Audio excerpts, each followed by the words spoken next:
Heavenly Father, we come before you this morning and knowing that next Monday is the opening for the young people throughout Cameron County to attend school.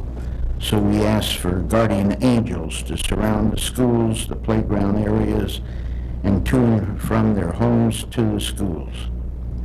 Lord, we also ask for help for our voting department downstairs. I know they have needs for the up-and-coming November election, so we pray for their needs to be fulfilled and to always, as they have in the past, be prepared. Lord, we ask also for special favors for our health department and the needs of our health department. We ask for favor for the West Rail project. I know that there will be many meetings over the next 60 days regarding this project. So Lord, we just ask you to guide our county judge and our commissioners, not only on their trip to Austin, but in every preparation for this project to go through on time. Lord, we pray for today's agenda and all the different items on the agenda. We pray for the grant applications that Cameron County and all the departments have made throughout the needs for our county. We ask for favor on those grants. And finally, we ask for safety and security in our jails here in Cameron County for both the employees, from the sheriff down, and all the inmates. In Jesus' name, amen. Amen. Allegiance to the flag of the United States of America and to the republic for which it stands, one nation, under God, indivisible, with liberty and justice for all.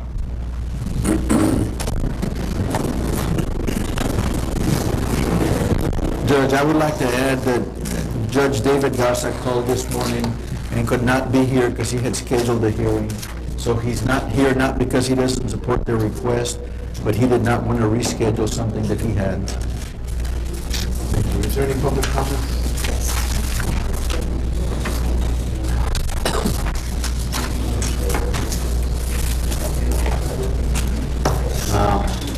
Hilario Diaz? Diaz. Looks like Yes. Yes, sir, Hilario. Hilario. It's Diaz. I'm sorry. Yeah, You write Diaz. your A like an E. Okay. What happened when you left for so many years? You know, you learn how to write the A's like an E. So they're in hospital. I'll correct it next time, Judge. Judge, Commissioners, I'm here on behalf of Cameron Works and the Housing and Urban Development Department in San Antonio to announce an energy efficiency and green building conference that we're hosting August 30th at the iTech Center. And the purpose of this conference is basically to try and raise the energy conservation consciousness of people or the residents of Cameron County. The conference is free to the public. It's free to exhibitors. We're going to have a lunch. That's free. Everything at the conference is free. We have been fortunate in raising some private money to pay for all the things that we need to pay for, such as food and drinks and speakers, and no federal money is being utilized for that purpose. Again, the conference is free, and we want people to attend. There's going to be workshops on energy efficiency, on green building. There's going to be speakers talking about the global warming, the energy crisis that we're really in now and not facing, but we're in an energy crisis. So I would just like to invite you, the commission, the public, to attend. It's August 30th. It starts at 8 in the morning, and it goes to 4 o'clock in the afternoon. I'm going to give each one of you commissioners an invitation. Repeat the location again for the public.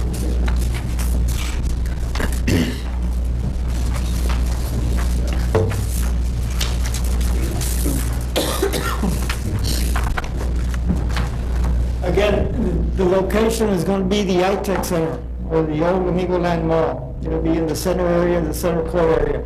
We'll have set up with exhibitors, and we're going to have the lunch set up there and the speakers. So we would like as much, or as many officials to attend, and more than that, we would like residents. So if you would spread the word to your constituents to come and attend this conference, and hopefully we can get something done. Is there any questions? We will be there. Thank you, sir. Thank you very much. And, Hilario, Yes, ma'am. may we make copies of this Certainly. to pass out? Yes, certainly. Thank you. I appreciate that Camera Works getting into all these new fields and areas. I'm sure that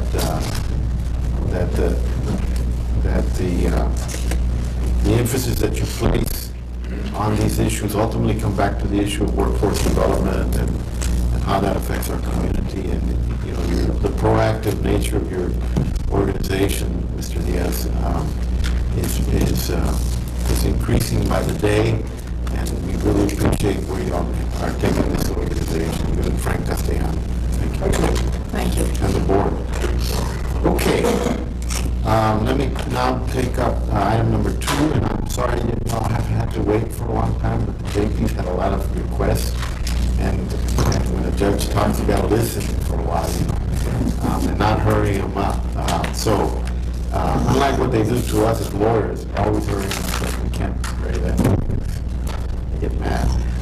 Anyway, presentation of a resolution honoring David Winstead for his outstanding public service. And I'd ask Mr. Mayor Winstead to come up.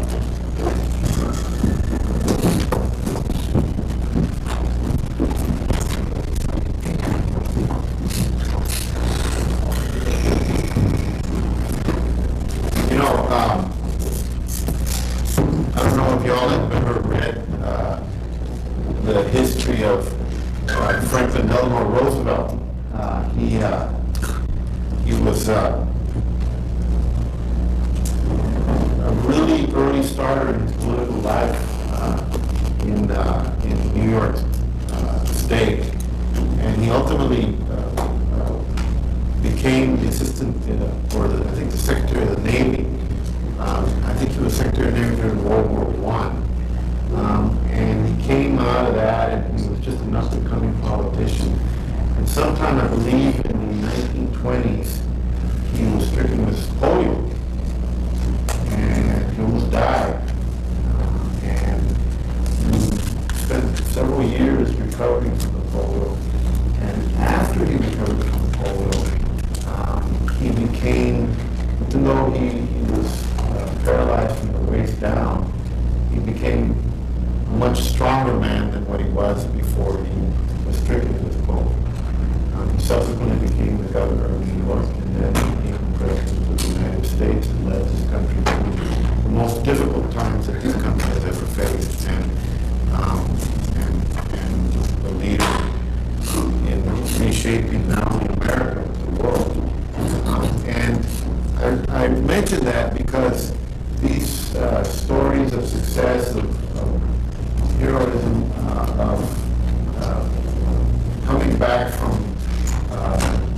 the points in your life where you think you just can't come back from, are not just things that happen, in New York City and other places of the world. They happen here in the Rio Grande Valley, in Cameron County, and in Fresno, Texas. And we have with us a friend of ours who took the helm of the city commission in Los Fresnos at a very difficult time when the city was having some problems that some of us just couldn't see how they could pull out of them. Night and day from when it was when Don used to run that city, and the people that were there before ran that city. And he came in and he helped unite the city commission and the community. And the man Winstead was able to pull the city up from the lowest level I've ever seen it from. And he did it, and he was at his highest point, and then boom, he got sick. And then he just fell back down, and everybody was shocked, and we didn't know what was going to happen. We were all worried about whether he was going to be able to come back. And I'm sure at certain points of his illness, he thought whether there was a question of whether he was going to be able to come back. It was serious illness or something. But he understood too that sit there and drown himself in his sorrows or pull himself back up, grab a hold of his cane, and become the mayor again that he was before. And he did. And as a result of that, he took the helm again. He had an election that he won by close to 80% of the vote. And he was almost elected by acclamation in the great city of Los Fresnos, which is for a city like Los Fresnos a very unusual thing, right? Because most elections there are very, very close. But I think that the community saw that they had Mayor Winstead, a leader that they could count on, a leader that they could trust, a leader that could overcome adversity, which is what it was all about. And it's almost like if he suffered the illness that Los Fresnos suffered, and he was able to bring up Los Fresnos, and they knew that if he was able to bring up Los Fresnos and bring himself up, there was nothing that they couldn't overcome. So he's here with us today, and a couple of weeks ago, or not a couple of weeks ago, a few months ago, we passed a resolution, hadn't had a chance to come to us to present it to him, and we've been wanting to do this for a long time. And as late as last week, he was still having surgical procedures. The day before he had a surgical procedure, we were naming the road after Reverend Pereda, and then the day, 2 days after that, he had a surgical procedure. We were naming the road after Mendez Antunes. He was at both of those functions, you know. So this man is incredible, and I just I hope the courage that he has rubs on a little bit of it rubs on all of us. And let me read this resolution. Consideration and adoption of a resolution honoring the Honorable David N. Winstead for his outstanding public service. Whereas Mr. David N. Winstead is a resident of Cameron County by choice and a friend and neighbor of the citizens of the beautiful city of Los Fresnos. And whereas since 2004, Mr. Winstead has served as mayor of the city of Los Fresnos, providing a firm, guiding hand to the community as it overcame difficulties and leading the city into a new era of opportunity. And whereas while serving as mayor, Mr. Winstead has played a leading role in a number of important achievements, including the reestablishment of the city police department, a sharp increase in business development, major upgrades to the public infrastructure of the city, and the notable improvements in the city's financial condition. And whereas alongside the successful completion of a number of major projects and municipal initiatives, Mr. Winstead has also devoted attention to everyday improvements in city government that save public funds, increase citizen involvement, and improve quality of life. And whereas in addition to his role as a municipal leader, Mr. Winstead is also known as an advocate and role model for the physically disabled, encouraging those who suffer from handicaps as he balances his recovery from a recent serious accident with his responsibilities. I think that was an illness, right? Actually, I fell and broke my neck. Okay, well, an accident then. With his responsibilities as a public official, and whereas prior to becoming mayor, Mr. Winstead was a successful business executive with the Trader Publishing Company, where he was recognized for his dedication to the development and retention of the company's employees, a practice that he continued in his life. He praised the administration of the city of Los Fresnos. And whereas in addition to extensive achievements as a public servant, advocate for the disabled, and businessman, Mr. Winstead is a veteran of the United States Navy, where he served our country with honor and distinction. And whereas Mr. Winstead's many friends are also familiar with his dedication to family values and involvement in church activities, which are a reflection of the strong personal values that enable him to achieve success in the face of difficult circumstances. And whereas Cameron County Commissioners Court wishes to honor the Honorable David N. Winstead for his outstanding public service, now therefore be it resolved that the Cameron County Commissioners Court hereby honors David Winstead for his outstanding public service, approved the 3rd day of April, 2006, unanimously by the County.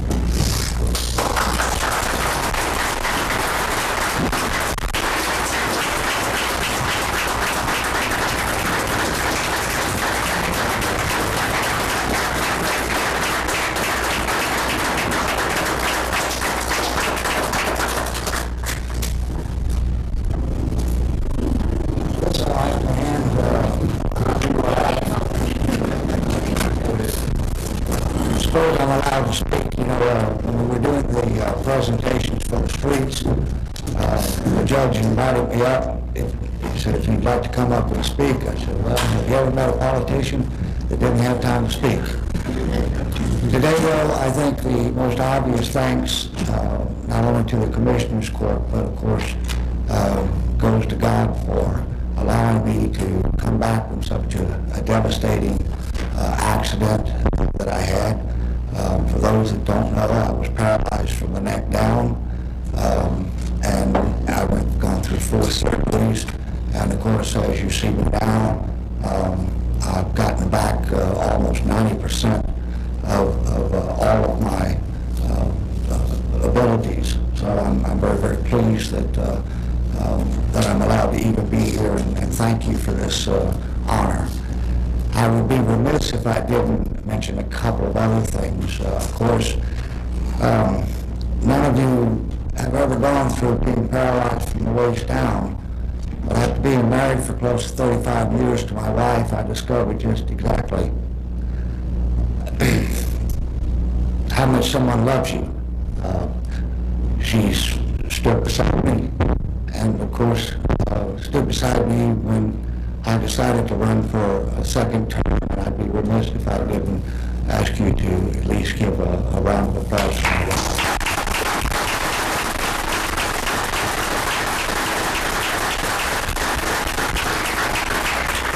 And of course, I'd also be remiss if I didn't mention that I would not be here, nor could I have done the things that I have done if it had not been for the commissioners that the good Lord blessed me with, and for an outstanding superior city administrator that has helped us move in the right directions.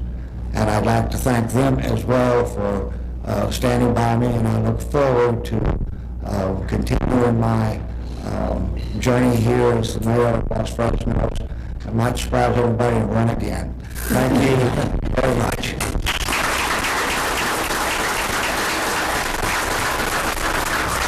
I point out, and I've mentioned this a few times in the last few days, and I've been in Los Fresnos a lot in the last few days, with several ceremonies, including the Elvis Festival, which I thought was great, by the way. It was really good. I mean, I had not been to one before. If you get a chance next year to go, you need to go. It was great.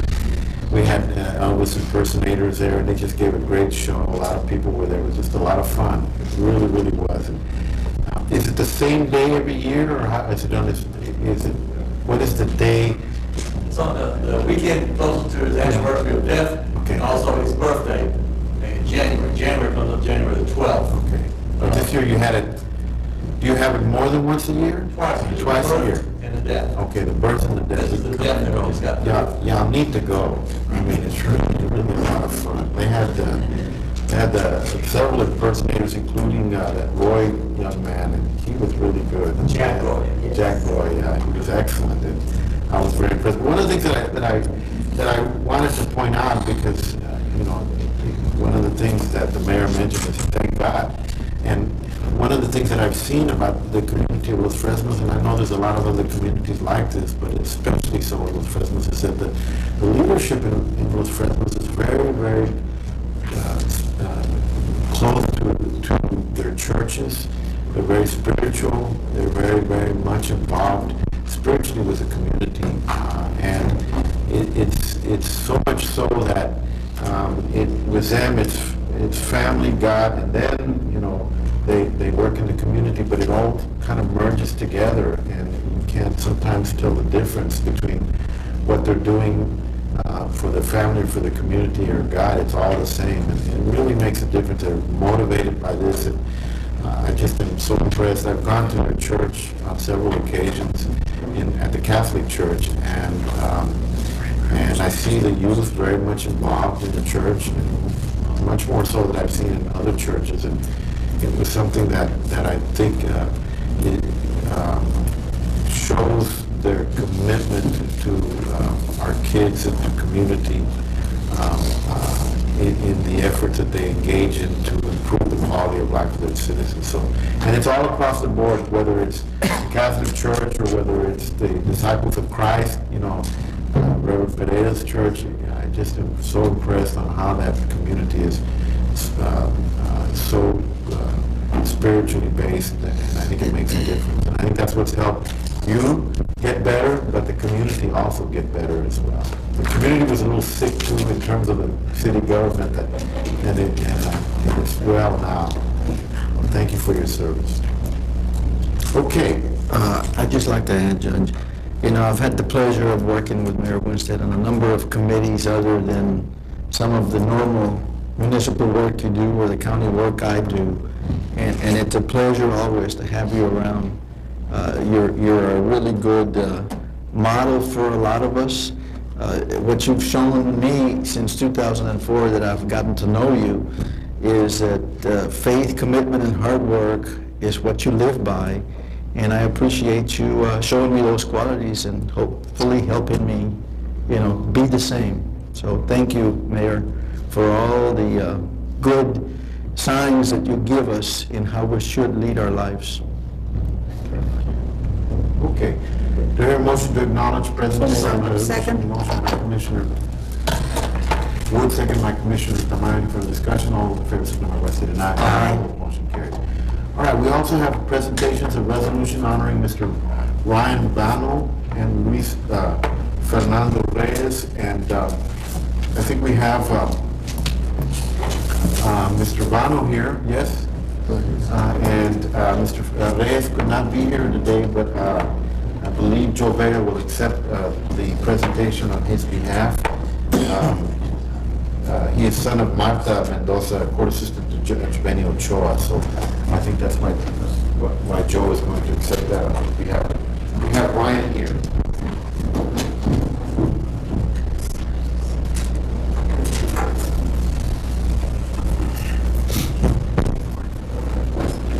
Okay, we believe that it's very important as a Commissioner's Court that we recognize academic achievement in our community.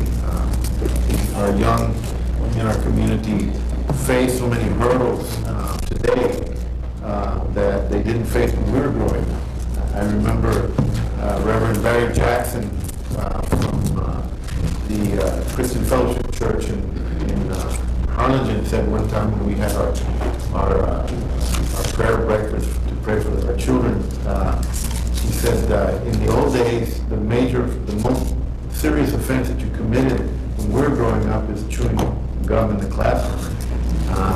Today things are much different, and our kids have to overcome a lot more difficult hurdles. And when they do, and then achieve outstanding results, we honor them, and that's why we're here today. We have a resolution on consideration and adoption of a resolution honoring Mr. Ryan Joseph Bano for his outstanding academic achievement. Whereas Mr. Ryan Joseph Bano is a resident of Cameron County and a product of Cameron County Schools, having been graduated from St. Mary's Catholic School in the city of Brownsville. And whereas at the time of his graduation, Mr. Bano's outstanding academic record, which is impressive even when measured against his very accomplished classmates, earned him the rank of salutatorian. And whereas apart from the title of salutatorian, Mr. Bano's pattern of academic achievement resulted in numerous honors, including election to the National Honor Society, a mention in who's who among the American high school students in the USAA National Mathematics Award, the Rotary Club Award for Mathematics, and the USAA National English Award. And whereas Mr. Bano is also noteworthy for his extensive participation in extracurricular activities such as the Brownsville City Math Meet and varsity golf. Wouldn't you shoot him? Four handicap? Four handicap. Whereas in addition to his many academic and extracurricular achievements, Mr. Bano has also demonstrated a high level of citizenship in his school community, participating in school-keeping duties such as school inventory and lawn maintenance. And whereas Mr. Bano is also noteworthy for the many hours he has devoted to public service, working as a volunteer at the Texas Air Museum, as a Day for Life, and as a peer tutor for other students. And whereas Mr. Bano plans to continue his outstanding academic career at the Yonkers College of Baylor University. He's still going there? That's great. And whereas the Cameron County Commissioners Court wishes to honor Mr. Ryan Joseph Brano for his outstanding record of academic and personal achievement. Now therefore be it resolved that Cameron County Commissioners Court hereby honors Mr. Ryan Joseph Brano for his outstanding achievement. Approves this 13th day of June 2006.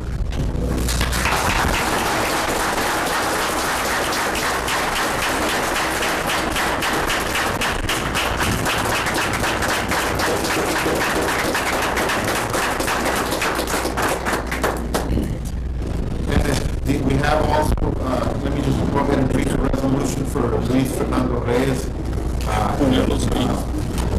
Consideration adoption of resolution honoring Mr. Luis Fernando Reyes for his outstanding academic achievement. Whereas Mr. Luis Fernando Reyes is a resident of Cameron County and a product of the Cameron County schools, having been graduated from Simon Rivera High School in the city of Brownsville, and at the time of his graduation, Mr. Reyes' outstanding academic record, which is impressive, even when measured against his very accomplished classmates, earning the rank of valedictorian.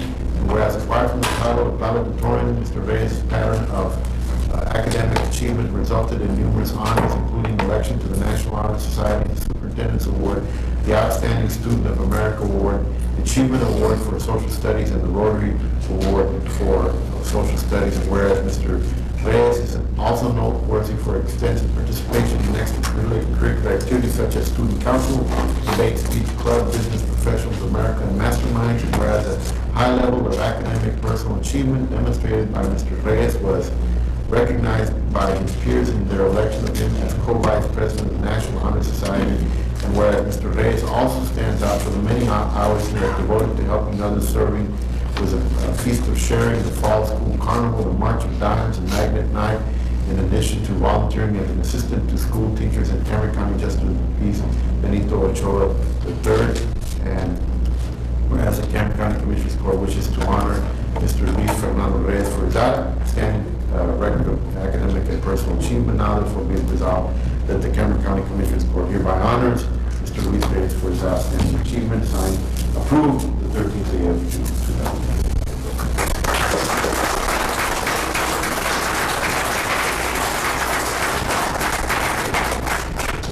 Judge, I just want to say a few words on behalf of Luis Fernando Reyes. He was not able to make it here this morning to receive this resolution. He was feeling a little sick this morning. His mother, Marta Mendoza, is a court clerk for Judge Penny Sheriff's Office, is very proud of his son. Luis has overcome many tribulations. As a young boy, he developed glaucoma, which is an eye disease, which is, he's becoming legally blind, and this disease, never let him set himself behind. He pushed forward, and we're very proud of him that, he has become the valedictorian for the Rivera High School. I had asked his family if he wanted to postpone this presentation for another day, but he's coming to school on Friday, and Southwestern University. So him and his family thank you, Judge, and Commissioners Court for this great presentation and this resolution.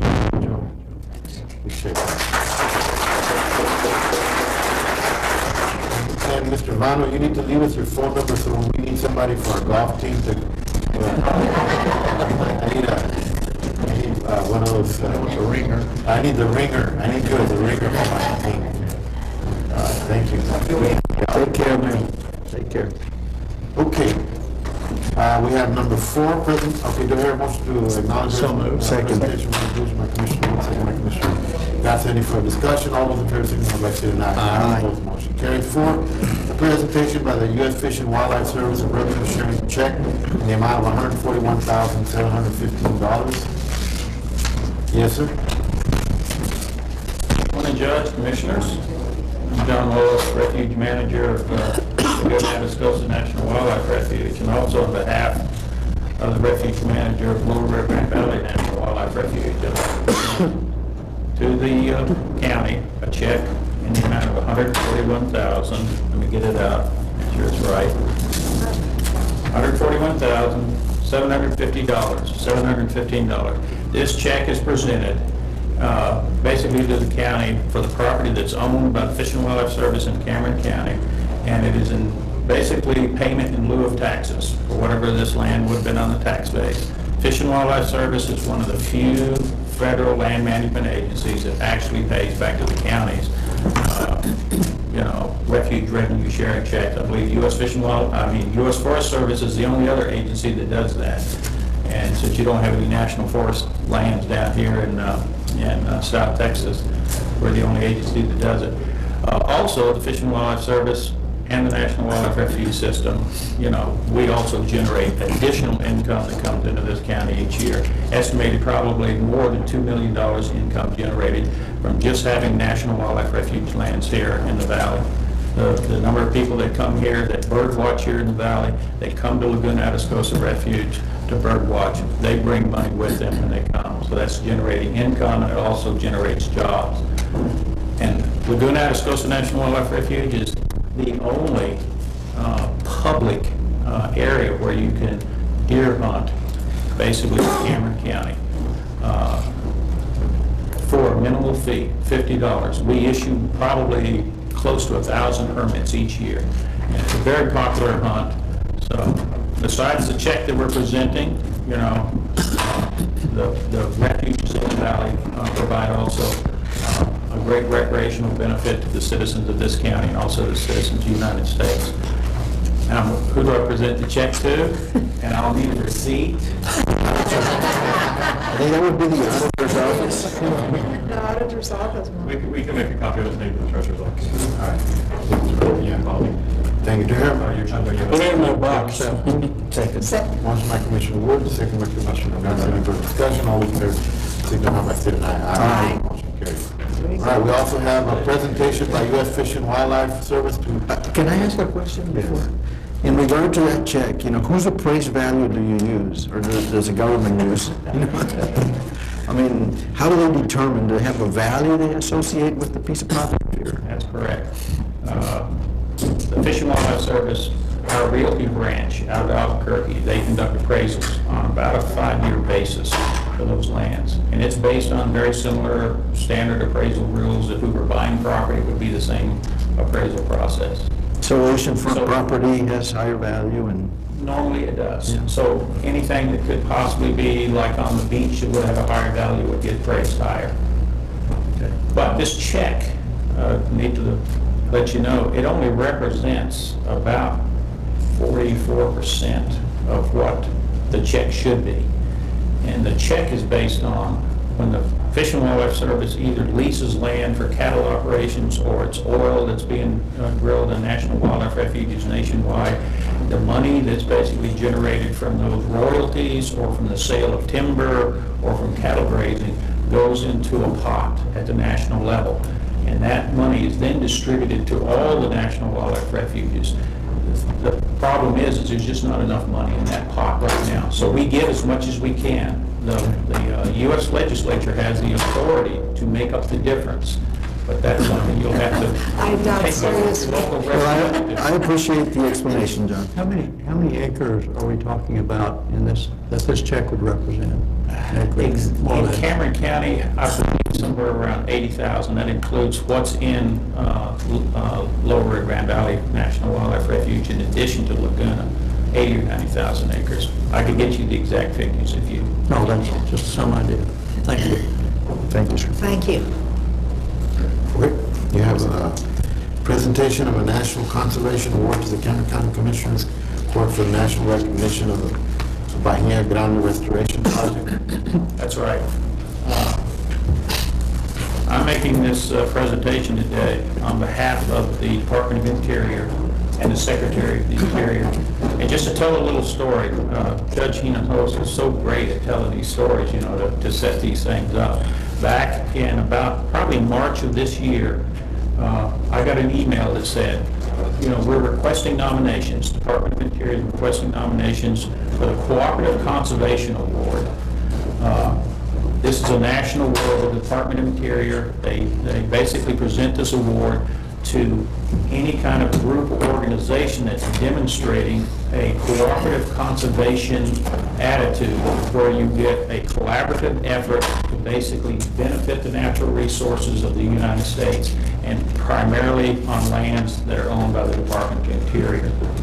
But when I saw that nomination, I called Joe Vega, Thor Lassen with Ocean Trust, and said, hey, you know, I can't think of any project nationwide that you know, exemplifies this award than the Bahia Grande Restoration Project.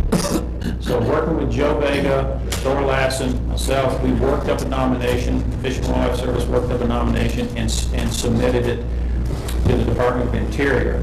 Well, 2 months later, we got notice that the Bahia Grande Restoration Partnership, which is composed of, at that time, 55 partners, and now it's composed of more than 60 partners, had received this prestigious national award recognizing their efforts.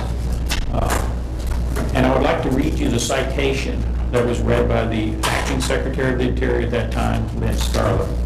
It's a citation, Cooperative Conservation Award, Bahia Grande Restoration Partnership. In recognition of their dedication and stewardship for the restoration of 10,000 acres of coastal wetlands of the Bahia Grande unit of Laguna Atascosa National Wildlife Refuge. In 1999 and 2000, the U.S. Fish and Wildlife Service, in conjunction with the Natural Resources Conservation Service, U.S. Department of Agriculture, and the Conservation Fund, acquired 21,763 acres in the coastal region of South Texas. This property became the Bahia Grande unit of the Laguna Atascosa National Wildlife Refuge. This refuge unit was named for its primary habitat feature, 10,000 acres of degraded tidal wetlands, locally known as the Bahia Grande, or the Big Bay. Before it was cut off from tidal influence in the mid-1930s, these wetlands served as an important estuarine nursery for a wide variety of fish and shellfish and habitat for wildlife and wintering waterfowl in South Texas coastal region. However, for nearly 70 years, these degraded wetlands have been a source of blowing dust, a site of massive fish kills, and a natural resource problem that needed to be fixed. Attempts were made in the mid-1980s to restore the wetlands, but with the land under private ownership, legal issues prevented any improvement to the situation. However, with the property now under federal ownership, the U.S. Fish and Wildlife Service stewardship, several groups of concerned individuals, organizations, and agencies began to meet in the early 2001, individually at first, but later as a loosely knit group of partners to discuss strategies to restore the Bahia Grande wetlands. Since then, the partnership has grown, united, and diversified to become the Bahia Grande Restoration Partnership, a community-based, collaborative effort of more than 55 groups, including local, state, and federal agencies, municipalities, educational institutions from the secondary to the university levels, commercial and recreational fisheries organizations, corporations and foundations, local, state, and national conservation organizations, and private citizens and landowners. The collaborative effort of the partnership achieved a major milestone in July 2005 when a constructed pilot channel was opened that began the refilling of the tidal basin. Soon, a larger channel will be opened to fill the basin to its maximum capacity so that the ongoing habitat restoration, research and monitoring, and future public recreational opportunities will be achieved. For their untiring initiative, dedication, and innovation to complete one of the largest coastal wetland restoration projects in the United States, the Bahia Grande Restoration Partnership is granted the Cooperative Conservation Award of the Department of Interior, signed by Lynn P. Scarlett, Acting Director, Department of Interior.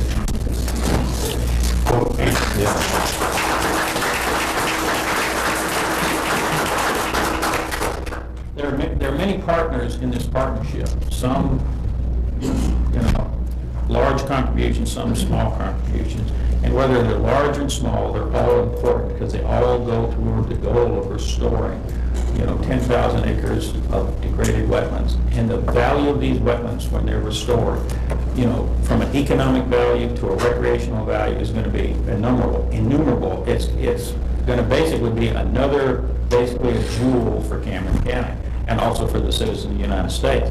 But one of our biggest partners in this project is Cameron County. And that's why I'm here today. I'd like to present on behalf of the Secretary of the Interior. We had the official award ceremony was in, I believe, May 4th of this year, and a lot of people couldn't go to it. It was in Washington, D.C., and was very short notice. So on behalf of the Secretary of the Interior, I'd like to present 4 different awards. First one is to Judge Hinojosa.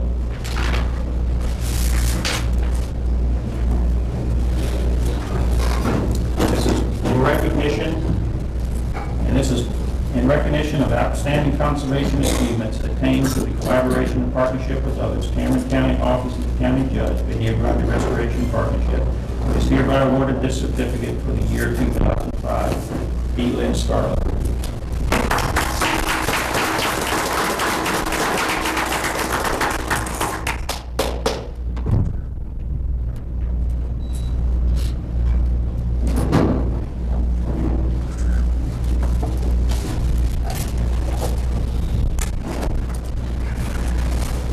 Judge Hinojosa, I believe, started, correct me if I'm wrong, started the dust, is that right? Dust abatement control? Yeah, Dust control. And Judge Hinojosa's, basically his exemplary leadership, you know, not only built this partnership, but also his leadership in striving to find the money that we need for the larger channel. I know he's at the local and also at the state and national levels.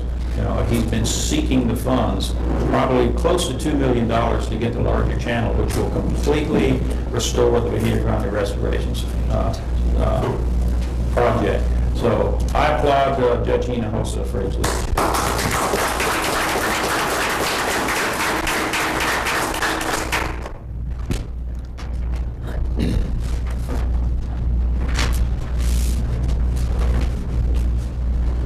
And also for their leadership, basically the Cameron County Commissioners Court. The people I've usually seen at the meetings has been Commissioner Garza, but also Commissioner Benavides, seeing all that. I appreciate all your support. You know, whether it's out there supporting us or behind the scenes supporting this partnership. I greatly appreciate everything that you've done.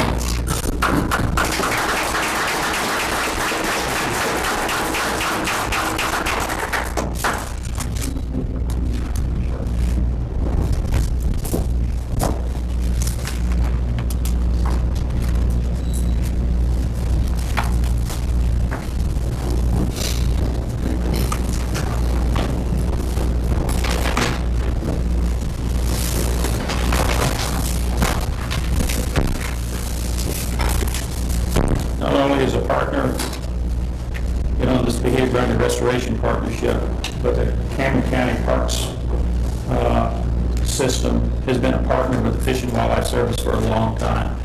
Everyone's familiar with Adolph Tomei Junior County Park.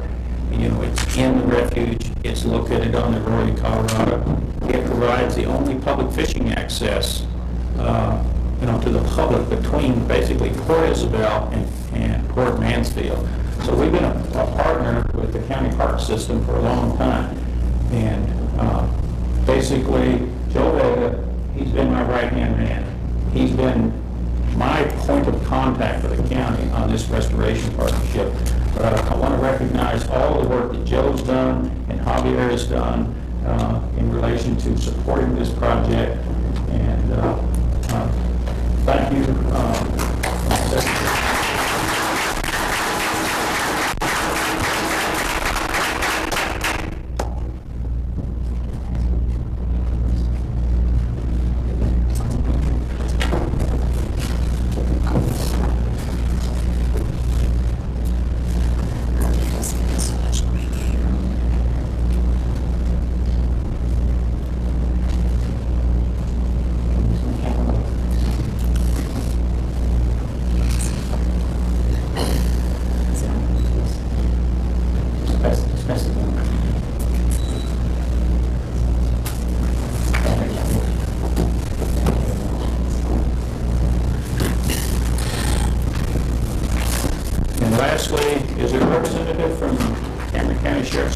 Yeah, the sheriff is here.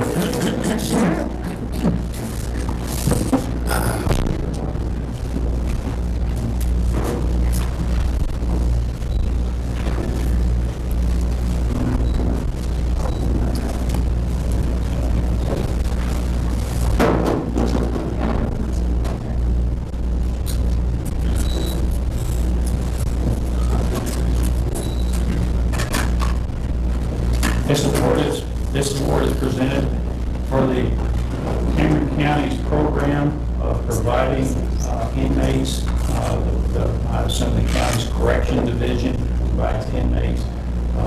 They came out and cleaned up an area, the old headquarters, the old ranch headquarters site was a site that we were going to put in a research outpost. And without their work going in there, I mean, it was locked. It was terrible conditions, snakes, ticks, sandburrs, everything.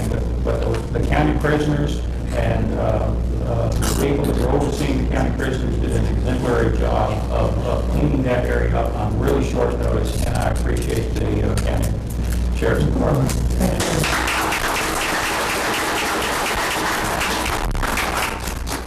Let me just say, Mr. Wells has been there from day one.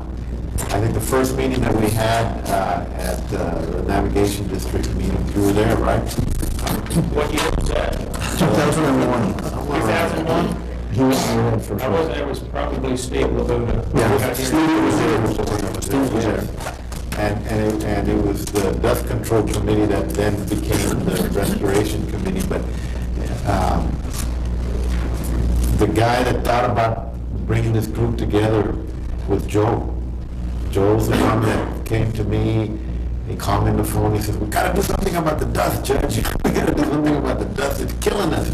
And that's when we started the committee, and it grew and it grew, and every meeting we had more and more people until the room was full. And now we had people not only from the normal players that we had before, then we had people from the universities coming in, and and it became everybody was excited at the meeting, and I'd sit there and I'd listen. I didn't know what the heck y'all were talking about. When you start talking about all the technical stuff, that I knew that it was a good thing, because it ultimately turned into a great thing. So U.S. Fish and Wildlife has been a major player in this whole thing, particularly in light of the fact that there's been efforts to connect up the different bahías and what needed to be done in that respect, so that we could have ultimately, once we expand the channel to allow for the tidal flow into the bahías, we're going to need the interaction between the salt water and the fresh water, and so we need that water coming from San Martin Lake to mix in with the salt water so that we can develop the natural estuaries that are so critical for our wildlife in that area. So those efforts have been great, and I usually deal with the federal government, and I get headaches with the bureaucracy, but this is one federal government agency that there just hasn't seemed to be any bureaucracy in this whole effort. It's been great. Thank you for your help and your leadership on this project as well. Well, I wanted to add, when I came on board as commissioner, I already was aware of the problem you had, because I don't live in that area, it's not my precinct, but I did consultant work in Port Isabel, and I had really heard about the dust, they referred to them as dust storms, but I experienced them while working there, so I certainly was aware of the problem that we had. I'd like to pitch in that you had mentioned in the 80s, this was attempted to be done, but because of private ownership of land, it didn't work. I was involved in that one back then. I'm a little older than most of us up here. At that time, it was primarily the shrimping industry to try to create additional estuaries for the shrimping. But I know that we dug a channel and then had to cover it up because of the private ownership. Had that been able to be put into effect back then, a lot of the problems that people have suffered over the years would not have happened. But it's good to see it happen now, and it's a wonderful restoration project for the entire United States. John, I think that I would like to just mention one more group that without also the Brownsville Navigation District, of course, but TxDOT has been an integral component in making sure that there's an adequate, or there is a water flow going into there. They've added some funding into that that highway reconstruction project that is going to be able to. And one thing that needs to be said, though, is that this project is nowhere close to being complete. This is just the initial infancy stages of what needs to happen in regards to the total restoration of that area.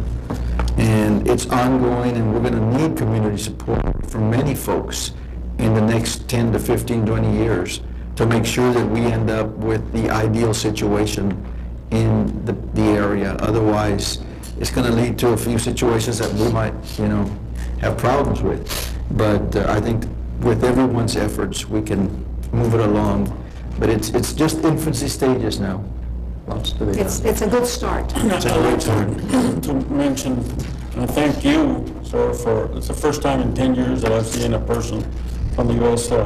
Parks and Wildlife that gets so involved and with the Commissioner's Court and other departments, and I think that's a great relationship between us and the U.S. Parks and Wildlife. It's important to me. I'm a fisherman, and I go out there all the time, and I like to see the changes that are happening out there. And when you all release all this, I think it's your department too, the fingerlings and the Parks and Wildlife. Parks and Wildlife, and working with you guys too, and it's just very impressive to me. Thank you. Thank you. And I'm hoping, and Joe may be able to elaborate, that they have applied for CF funds. That's what you want. Right. Yes, this project was nominated to submit a grant application under the Coastal Impact Assistance Program. Javier and I were in Austin yesterday, and we had to attend a workshop with the Texas General Land Office. And believe me, everybody was talking about this project. A lot of the representatives from the Texas General Land Office were talking about the restoration of the project. This is going to be one of the biggest restoration projects. And not only that, it's going to, it has improved the quality of life down here in South Cameron County. And it having all these partners involved makes this project a lot stronger. This application, and it'll make the application a lot more stronger. At a recent dedication event, the mayor of Laguna Vista indicated that the refuge had been visiting him for many years, because I said that we were going to open up the ground eventually to public access and public use, including hunting and fishing and wildlife observation. And so I believe that the refuge visiting them instead of them visiting us in the form of dust is a thing to pack with this first phase. And we are going into those next phases, and if we can get the CF money, we'll be able to build a larger channel. And we're also, this week, starting to the final completion phases of the Fish and Wildlife Service interior channels that will link those other AES. And we hope that within 2 months that we will have that phase completed. So that's a big phase that we're working on. So when we complete that phase, then everything will be in place for the larger channel. But thank you, Cameron County, for your support. Thank you. Thank you. Thank you very much. Let me take an item out of order real quick. Item number 20, consideration on authorization to reject bids received for the Cameron Park Phase 3 improvement of the Border Colonial Access Program.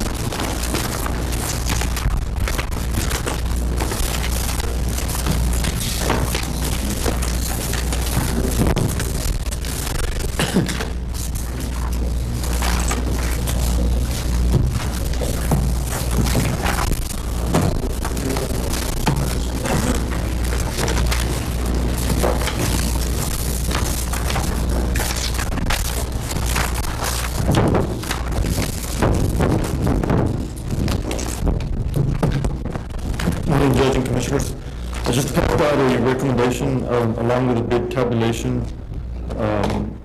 from our engineers. The recommendation is to reject the bids that were received on July 31st of this year. We have received 2 bids on this project. We had a budget of about a little bit over $2.4 million, and as y'all can see in the second page, the bid tabulation, bids are about, the apparent low bidder was about $1.1 million over the budget. So recommendation from the engineers that represent the county is to reject the bids. The bid tabulation is strictly the road and drainage portion. With our bid, we also included the utility relocation work for the Brownsville Public Utility Board. And they're facing the same type of situation we are. The bids for the utility relocation came out much higher than what their estimate was. So we also have an agenda item following this item as to how we can proceed with this project. But the recommendation again from the engineers and staff is to reject the bids. Okay. I have So one let's just address question this that I'd number like to 20. ask. Was there any explanation given, is it just the cost of doing work, the reason for the such, it's like a 50% difference in the estimated cost versus what we got? We got with TechSpot, and that's consistent with the bids that they're getting. Their prices are about 40% higher, or coming in 40% higher than what the estimates are. But just the cost of materials has just, really skyrocketed the last year and a half. Okay. So you've come up with a solution. Motion and a second, any further discussion? I'm sorry, Mr. Richard. No, I was just saying, I'm gonna not ask questions until we get to 21.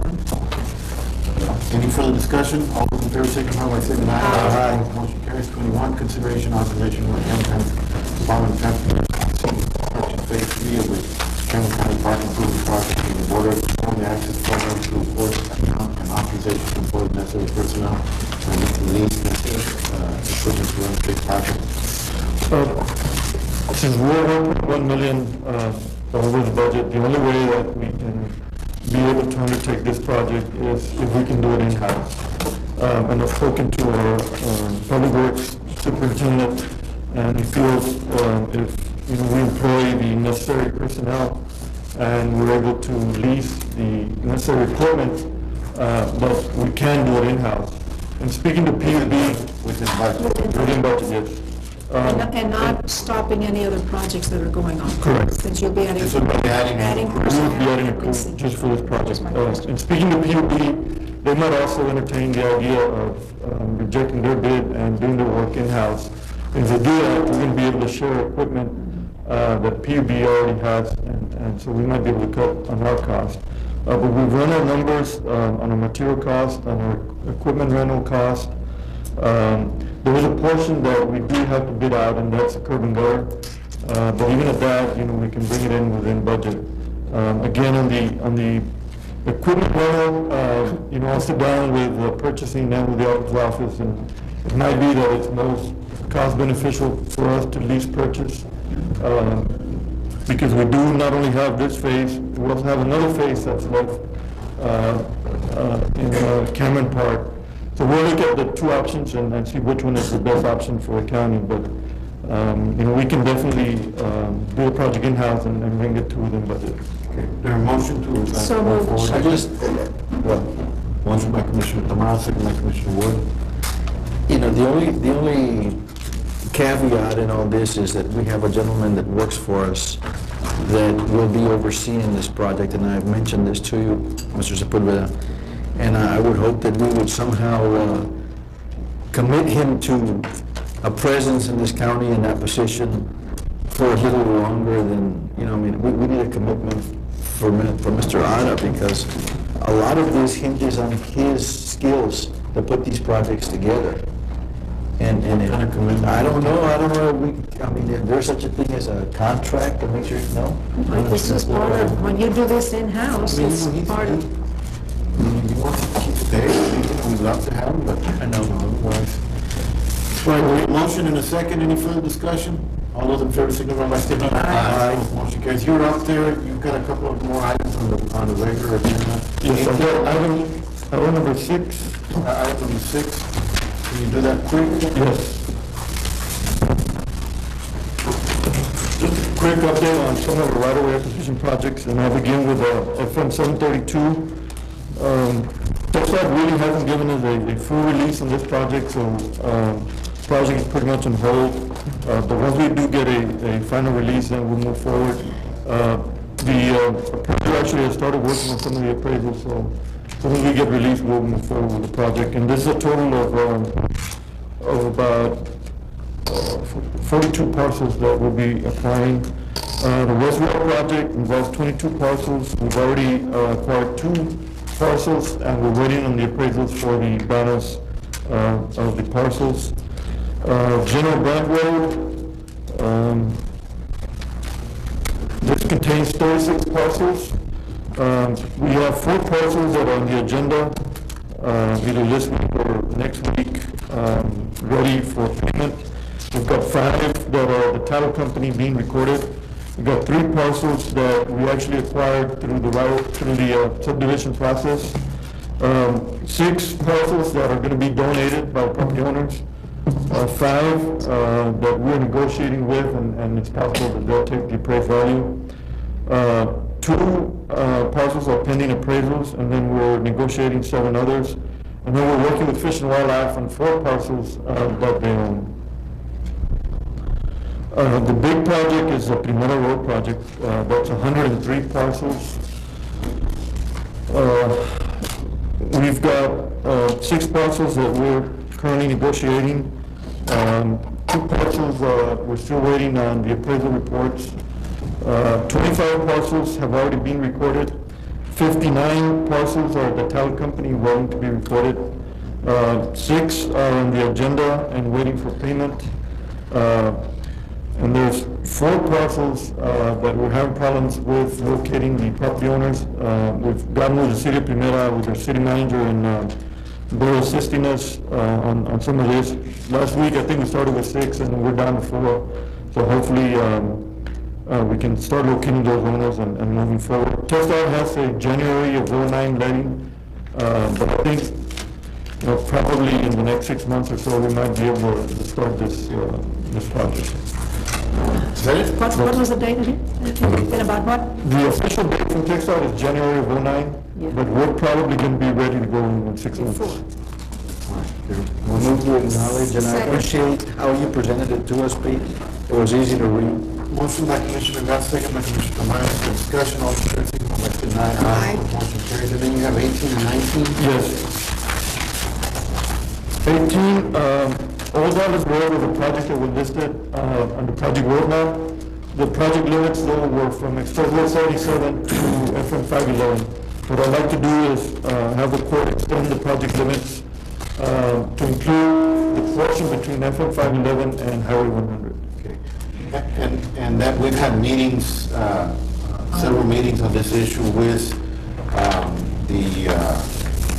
the city of Brownsville that has about 2/3 of it from 511, and the school district of Los Fresnos that is in the process of wanting to build 2 schools right off of 511 between Highway 5, right off of Old Dallas Road between 511 and Highway 100, and the landowners there as well. So we need, in order for us to be able to build this road in a partnership with TxDOT, I'm sorry, in a partnership with TxDOT, we need to move because they've got to start building these schools completed by July of 2008. So it's a tight schedule, but if we move on amending the project limits and proceeding forward with an environmental assessment, we're going to cut it real close, but we think we can make it by the deadline and get an opportunity to have TxDOT build more than half of this road, whereas it's not been on their priority list. And if it was going to get built, it was going to have to be built by both the county and the city. So this is an opportunity that we really can't let go, where we can save probably more than $1 million of money that we otherwise would have had to spend. So there a motion on this? So moved. We're doing 18 or 19? 18. Okay. 18. Motion by Commissioner Tamayo, second by Commissioner Benavides. Any further discussion? One question. How much longer in miles is it going to extend this project? 3.5. 3.5? Yes. Okay. Thank you. further discussion? All those in favor, signify by saying aye. Aye. Motion carries. 19, consideration and authorization for the Director of the Department of Transportation to negotiate contracts for geotechnical services. Judge and Commissioner, this is the item that had been tabled at a previous meeting, and There was a dispute about whether or not we would take your recommendation, which was a recommendation of LNG, that included LNG and PSI as a geotechnical services. There was a request by one of the commissioners to add a cobblestone, is that what it's called? Cobblestone engineering. Because the committee had come up with that recommendation. But that was not part of your recommendation. It was a 2-2 vote, in the interest of proceeding forward and making sure that we're working together. I would suggest that we just add cobblestone on there and let's just move forward. If that's all right with you all. That's fine. I just want to go ahead and tell Pete, I made my decision, and with all due respect to the committee, and they do a good job in their turf. But I have enough respect for you, Pete, that I would always go with your recommendation because you're the one in the trenches and you're the one working with these people. And I just wanted to make sure that we were not going to impair the work that you're doing anyway. And that was my decision. I don't have a problem with that. But There's a motion, second by Commissioner Wood. Any further discussion? All those in favor, signify by saying aye. Aye. Okay, do you have anything else? Just consent items. Okay. Which consent item do you have? I have 32 through 36. Okay, is there any questions on any of those items? While we're up there? So moved, Judge. Second. Okay, motion to approve 32 through 36. Any further discussion? All those in favor, signify by saying aye. Motion carries. Items, I'm going to take up item 8 down to 17. Item 8 is presentation by Alicia Narvaez Warner, Food Bank, Media Specialist of Empty Bowls, a fundraiser. I'm sorry to have you wait so long. No problem. We have a full. I'm not Alicia, I'm Terry Greffey, but Alicia is right here. And we're going to tag team real quickly. We really appreciate the opportunity to talk to you all this morning. We're going to talk to you about Empty Bowls. It was actually started by a high school teacher trying to get his students involved in hunger relief activities in his community. And I've got a handout to give to you, and it's now grown throughout the communities all across the United States. And in fact, we started it here in the Valley in March. And Alicia is going to talk to you more about it while I hand out some information. Thank you for having us this morning. First of all, my name is Alicia Narvaez Warner, and my executive director was agreed to come and help me out this morning. Terry said that we did start Empty Bowls in the Valley in March. What it is it encompasses all aspects of our community. It encompasses our schools, our colleges, our artists, our culinary artists, and it helps in hunger relief. It's an amazing project.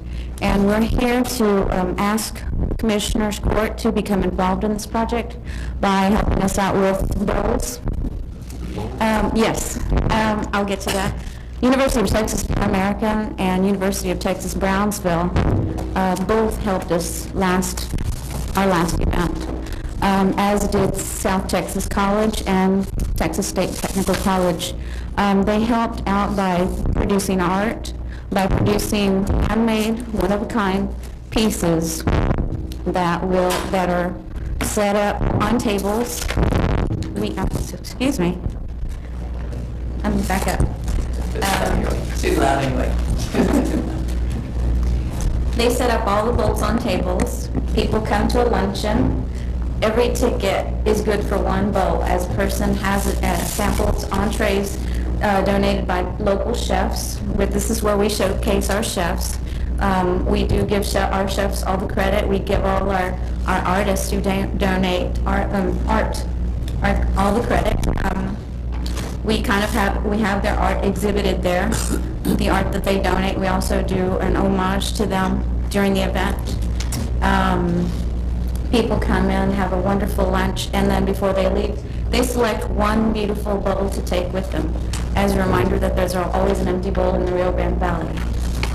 And that's how it helps. With that payment of that one ticket, that benefits food bank efforts. which are very, very widespread throughout Cameron, Hidalgo, Willis, and Starr counties. And so what would you need from us then? We'd like to do some preformed bowls and bring them to you so that maybe if you have time, you can either sign them or draw a little picture or do something, maybe add a transfer, do something. We would have some help for you. We would bring help for you to help you, guide you into what you need to do. They're preformed bowls before their last firing, and we would have a celebrity bowls section for our Do you empty want bowls each of us project. to do, is that what you're talking about? Ceramic bowls. Yeah. You don't want us to get actual bowls to you, you just want us to sign the bowls? Or? We want you to decorate them, to be creative and artistic. It's good therapy, too. Okay. Yeah, there you go. It's I amazing. think that's a great idea.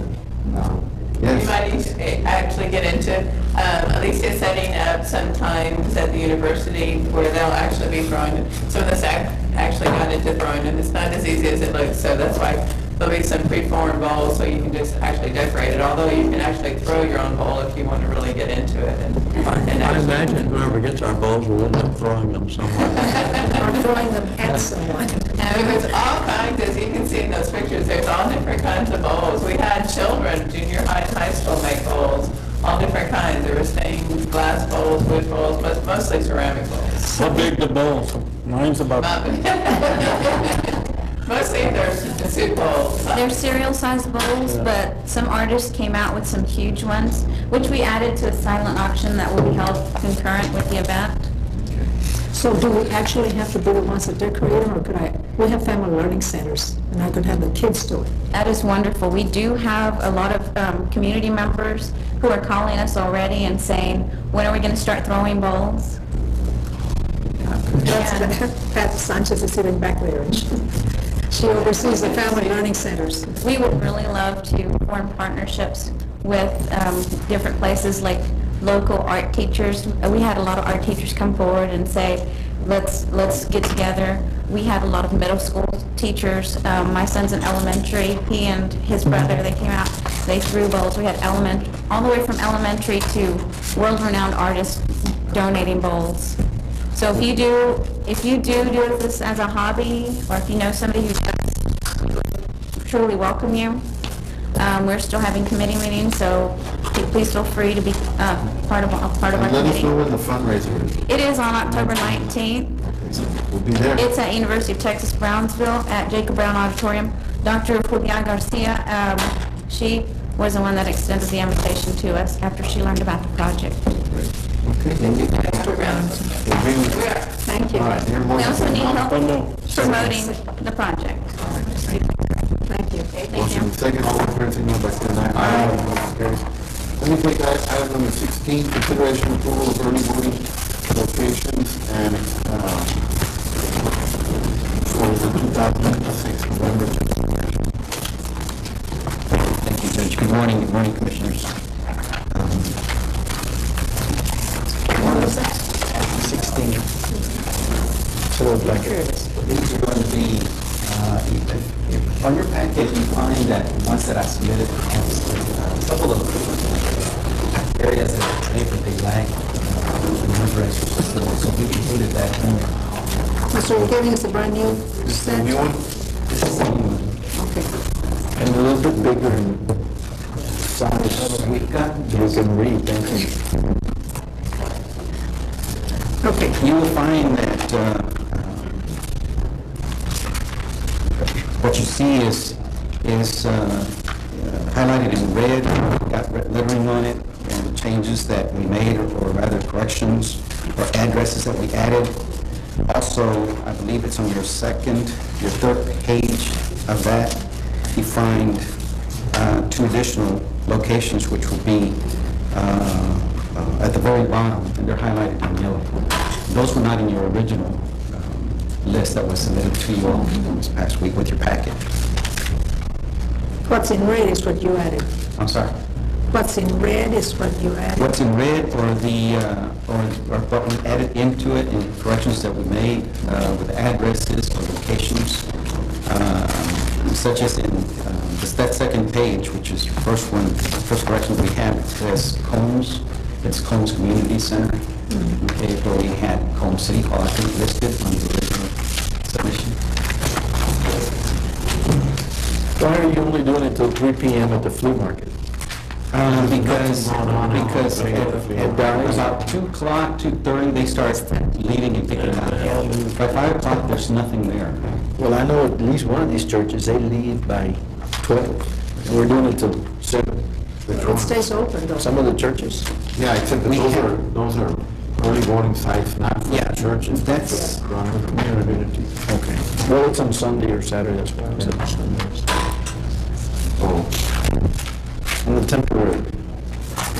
You're not gonna use the Learning Center on Browning Street? it's right there, sir. It's on Romeo. Yes, it is. Okay, It's one of the- Second page. on the Wayne Park Social Service Building. Oh, We're using that whole week from 97 and also on a Saturday. great. I haven't seen It's a it. big area.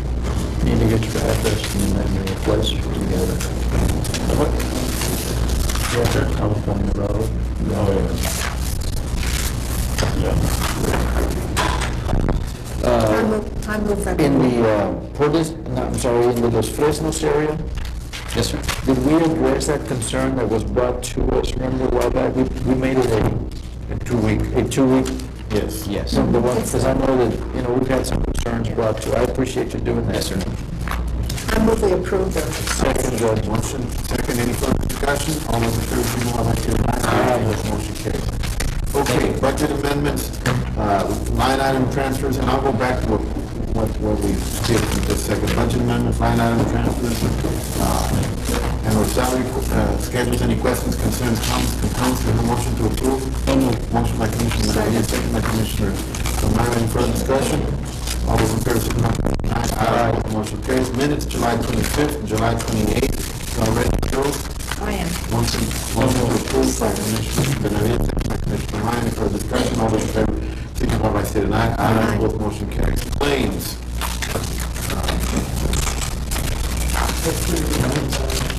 Two additional?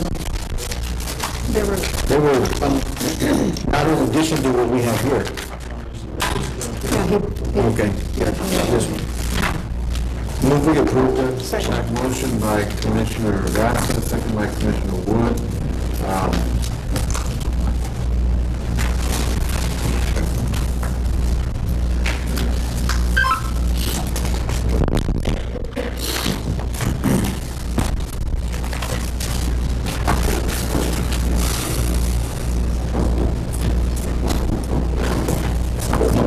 All those in favor, signify by saying aye. Aye. Both motion carries. 12, consideration, discussion regarding the fiscal year 2006-2007 budget and tax rate.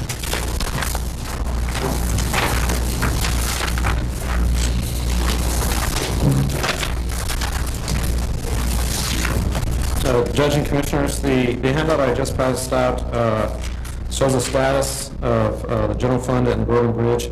I received the preliminary revenues, they're not the final certified revenues from the auditor's office on the general fund on Thursday, the road and bridge fund on Friday. Yesterday I received the toll bridge system and the park system, so I'm working on that. The toll bridge system affects the general fund in its transfers to the general fund, so I need to make sure that it's the toll bridge system as a whole can transfer at least the same amount, if not more, to the general fund if the court so desires. So, based on the revenues, excuse me, on the general fund, they were provided by the auditor. There were some increases over the revenues that were on the sheet that I gave you last week, which were the revenues that were approved as of October 1st of this year that we're in. The U.S. Marshals rate currently is being projected at an average inmate population of 250, whereas at the beginning of this fiscal year, it was at 300 and then later increased to 350. That's based on the population that it's currently being housed right now. For SCAP, they haven't put out the award notice yet for this fiscal year, so he's still waiting on that to see how that's going to translate into next fiscal year. There were, in reviewing the individual requests or the expenditures going on for this current fiscal year, there were some increases as going through and getting more up-to-date information on especially on utilities and fuel, because as the invoices come in and are being paid for the most current months, it sometimes changes what the projections are going to be for next fiscal year. Because when I started working on it was back in June, and now we've got another month or two worth of invoices to kind of track where those expenditures are headed for next fiscal year. So based on the current revenues, not including any changes to the taxes, it leaves a difference between revenues to expenditures of $2.4 million. That doesn't include 3% any kind of increase in employees or additional positions. In looking at the tax rate, right now I'm working based on the assumption that the court is entertaining the current tax rate for next fiscal year or less if possible.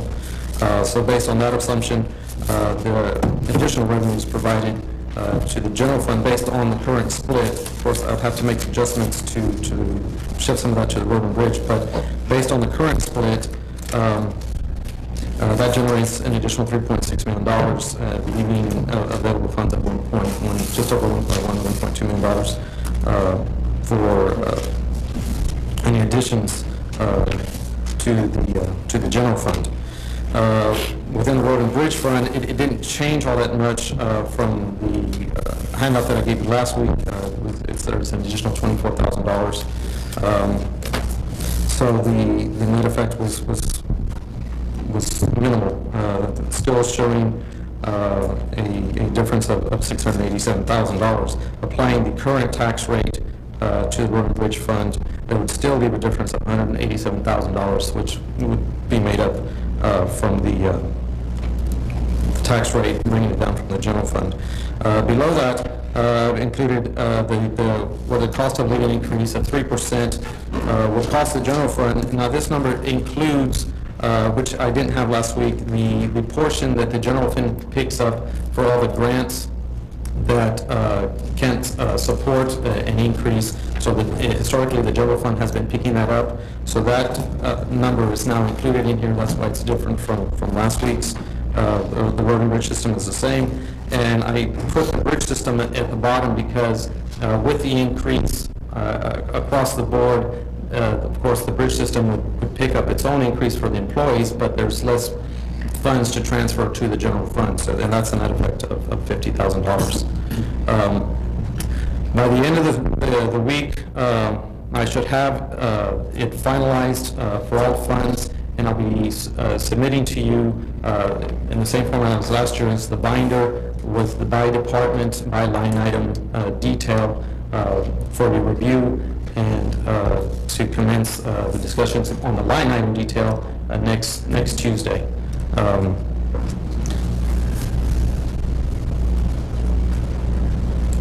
At this point, it's not finalized.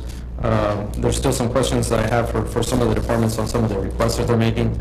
One of the items that there wasn't there in the past, that there's been requests from various departments, was for the imaging of documents, which there's only been a couple of departments that have been doing that. Now there's additional departments that are requesting it, and it's in excess of $150,000, total by various departments. So I'm looking at that, and going to be meeting with that, and since it's something new, it's something that I will be bringing back to the court and seeing how that lies as far as our current resources versus the expenditures that we already have. Is that like a new line item for some departments? Yes, completely. Some departments already had that line. Yes, some do. The district clerk and county clerk have been doing imaging of documents for five years at least. And this past year, there was a proposal or a bid that had been awarded to open it up to all other departments that were on a much smaller scale. A couple of weeks ago, the court approved it, and so now some of the departments, based on those costs on the proposal, they have their estimates as to what it would cost them to perform, to get those documents that they need imaged for their individual offices. So those requests are new for this next fiscal year. Javier, would you help me out on you've got budgeted revenues, U.S. Marshals revenue, and then SCAP. Those are projected amounts are not included in the 50. The U.S. Marshals is at 250 right now, whereas as last week it was still at the same. Is the monies included in the 57 million? Yes, not the SCAP. The SCAP is not. The U.S. Marshals is So at you're 250. not giving us anything on SCAP right now? Well, I haven't received anything from the That's what I auditor for mean. that, correct. Is there any way to project SCAP? Because, you know, we took $653,000 out of Fund 90 and pushed it over to SCAP funds. Now, we don't know whether or not we're going to get the SCAP funds, so they'll end up, because you've got them placed here in the general fund. Correct. So whatever SCAP funds is going to come in is going to offset the negative figure down on the recommended expenditures. Well, when the SCAP funds were recognized, I believe it was in May, late April or early May, the amount that was recognized was not the 653, but it was 300 something, because it was only for the half year's worth of expenditures for those positions that were tied to it. Excuse me.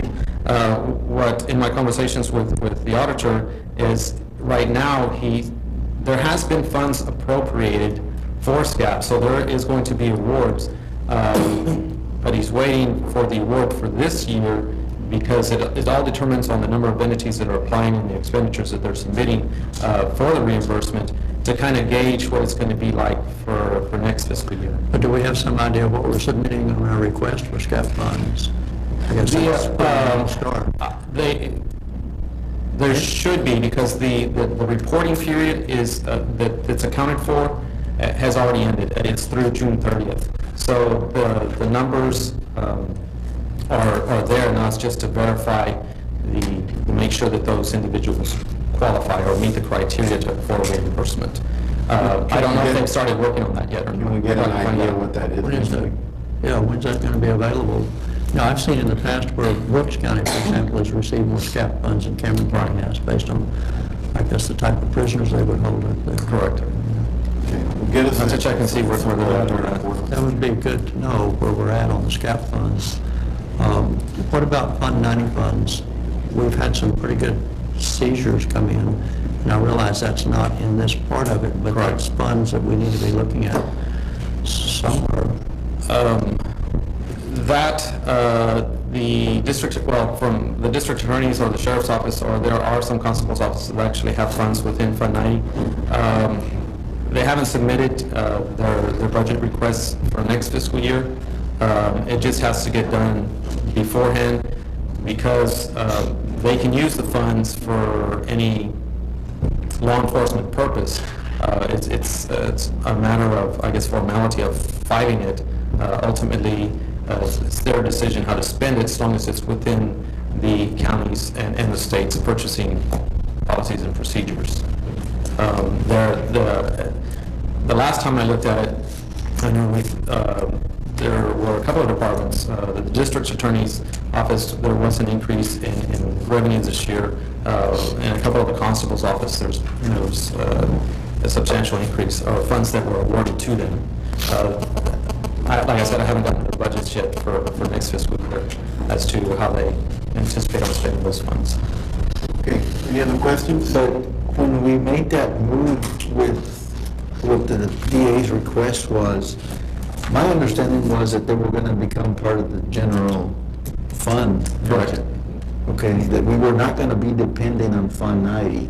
Now, if we'd like to volunteer some dollars, we'll take them. I think there have been a couple of Fund 90 allocations already recently of $190,000 and $108,000. We did make that move. If we hadn't made that move, we'd have a lot more monies perhaps available to sit on SCAP funds, a lot more than what, for example, the JPs are asking for. Right, definitely, because we committed $650,000 a year to those positions. Yeah, but A lot of questions about that, Tito, Let's see where we're at. with the scout. Once we find, we get down to the bottom line, and if we need to make something up, we'll sit down and see if we can get, get commitment on this, but we don't need to deal with that until we get a better idea of where we're at in the budget. All right, is there a motion to acknowledge discussion? So moved. Second by Commissioner Rivera, second by Commissioner Wood. Any further discussion? All those in favor, signify by saying aye. Motion carries. Consideration possible action regarding the publishing of elected officials' compensation for 2006-2007 fiscal year. Do we have to do that now? Yes, in order to stay within the timelines. Do you feel pretty confident that we'll probably be able to get to the 3% with the... Yes, the 3%, yes. All right, then I would recommend that we go with the 3% on this motion by Commissioner Morales and second that motion by Commissioner Benavides. Any further discussion?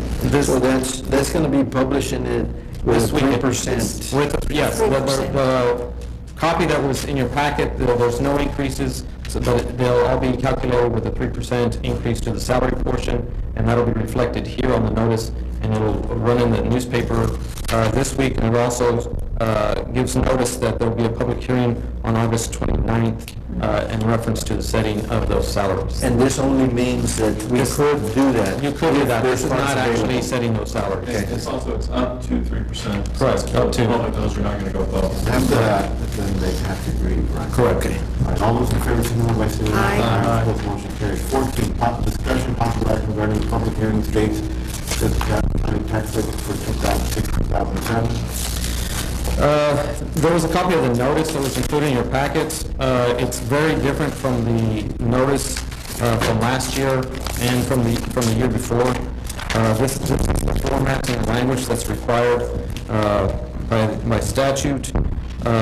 It gives notice that there will be 2 public hearings regarding the tax rate scheduled for August 29th and September 5th. At 9:30 a.m. Here in the Commissioner's courtroom. The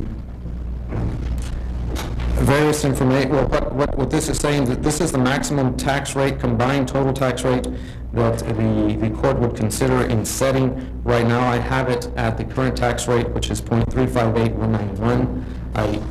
I've gotten the impression that that's the highest that the court will entertain. If there's a possibility to actually approve something lower than that. This notice is actually supposed to make it clearer than past notices as to what's actually happening. There's a lot more information on it, and nothing in it can actually be changed except for the tax rate portion of it. As I mentioned, this is the current rate that we have. And they would run also in Sunday's newspaper. But all we're doing here is setting the dates. Correct. You're setting the dates for the public hearing, which I would actually need a vote and recorded vote on that to set August 29th and September 5th. I move to approve the dates. And the maximum rate that's I'll being second considered. it, and I think we all continue to think that even though this is what's required by law for us to publish, it's still quite confusing. It is, but there's nothing. Anyone else? Confusing to me. Understand it's just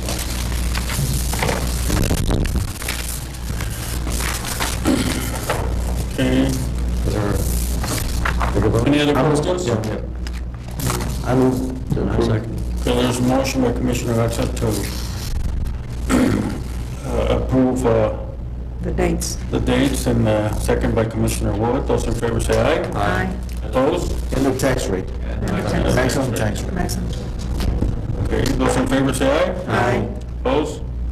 Okay. Item 14, discussion and possible action regarding the public hearing.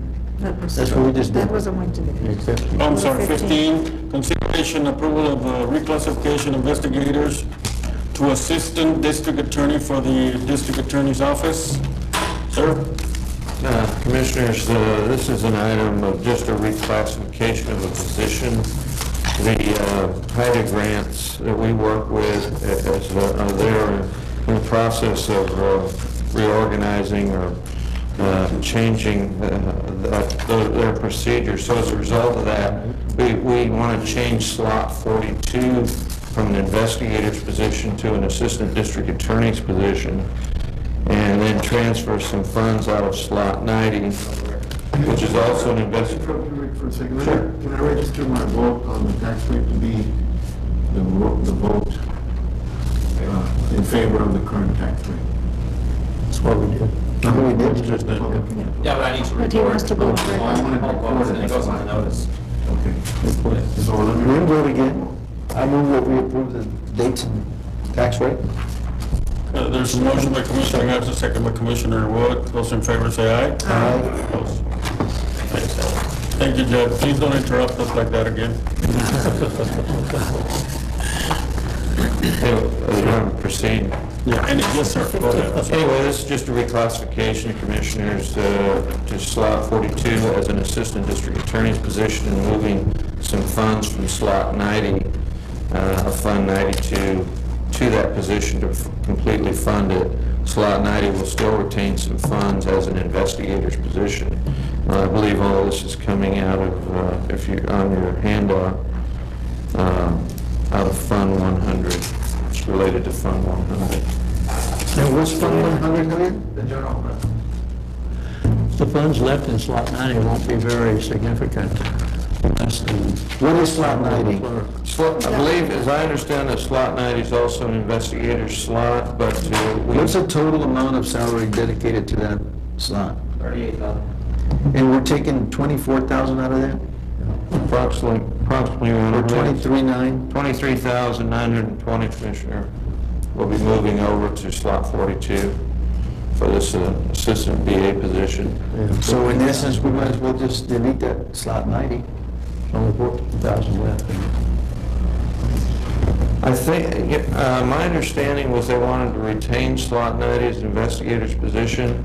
I don't have any further details on that, but that was what I was told, that they wanted to keep that as a slot for an investigator. Because it could be retained, there's not enough money to pay. There's not enough money there, but Maybe you could use that lap salary money.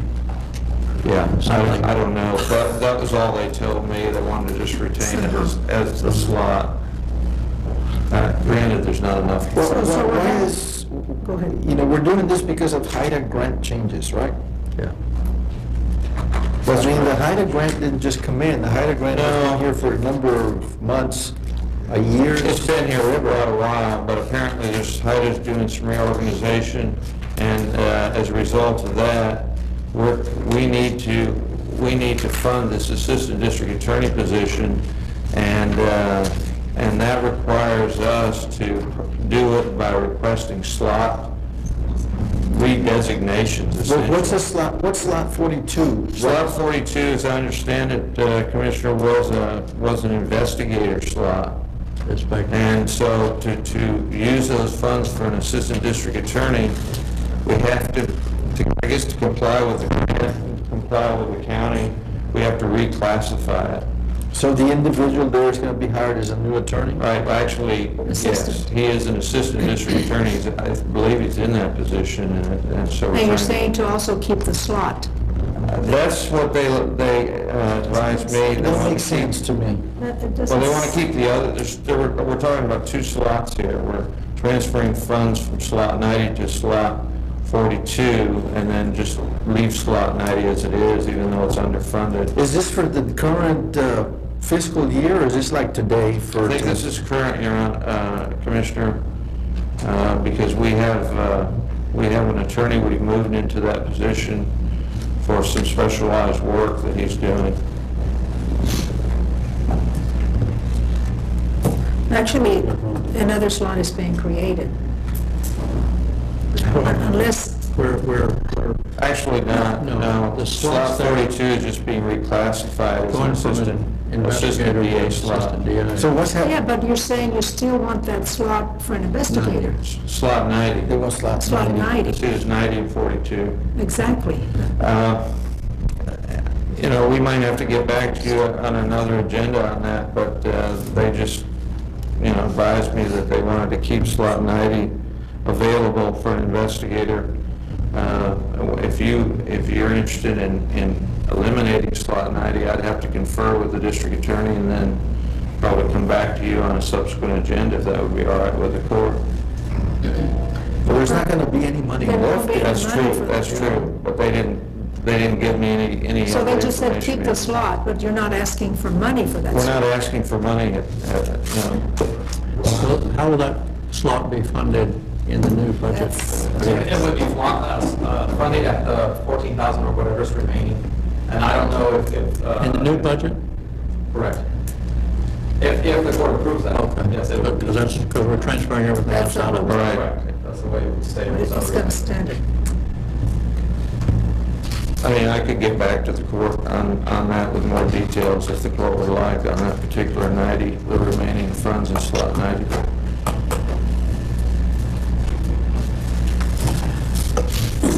It just seems that we just went through a major, I mean, we approved a major of slots very recently, I mean, $380,000 worth for slots, and I don't know where this one is coming from.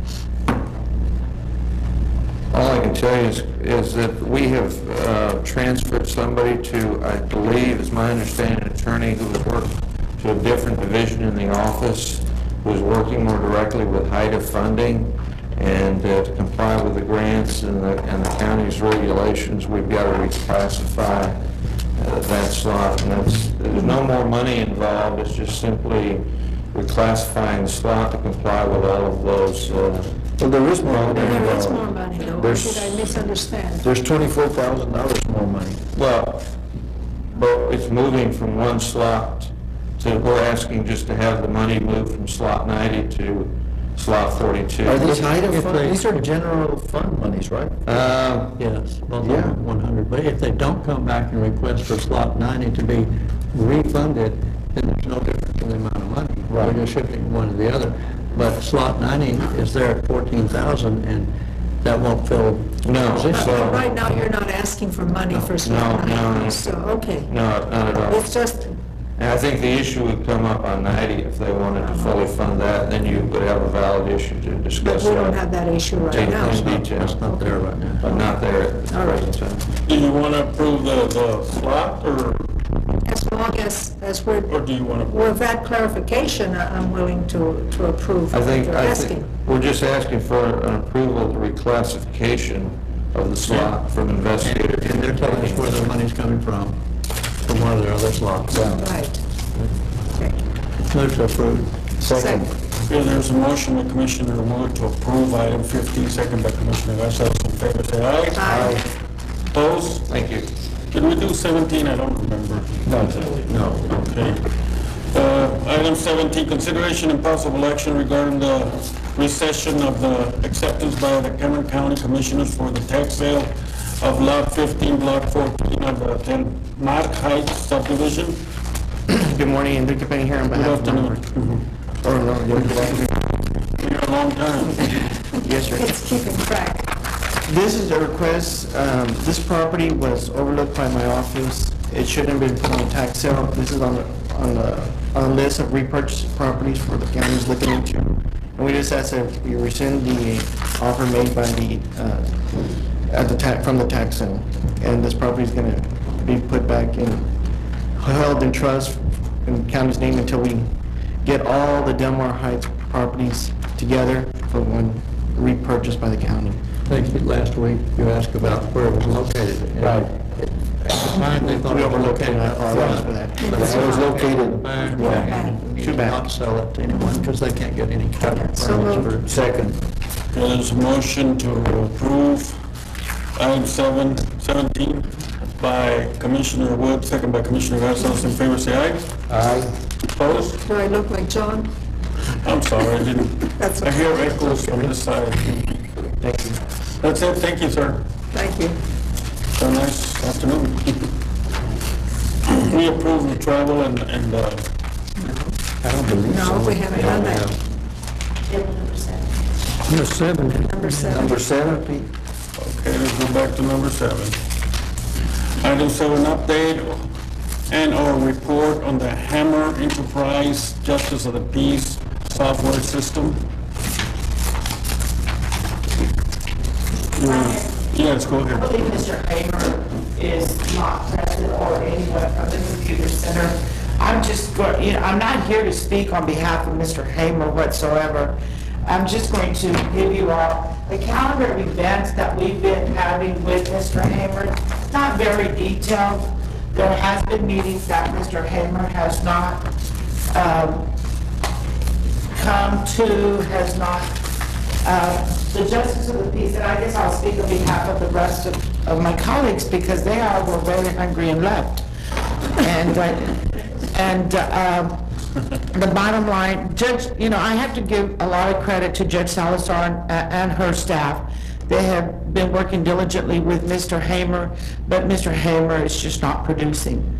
And we met, the Justice of the Peace met last week, being that we had given him a deadline of September the 30th. We went ahead and considered to stay with the deadline, till September the 30th.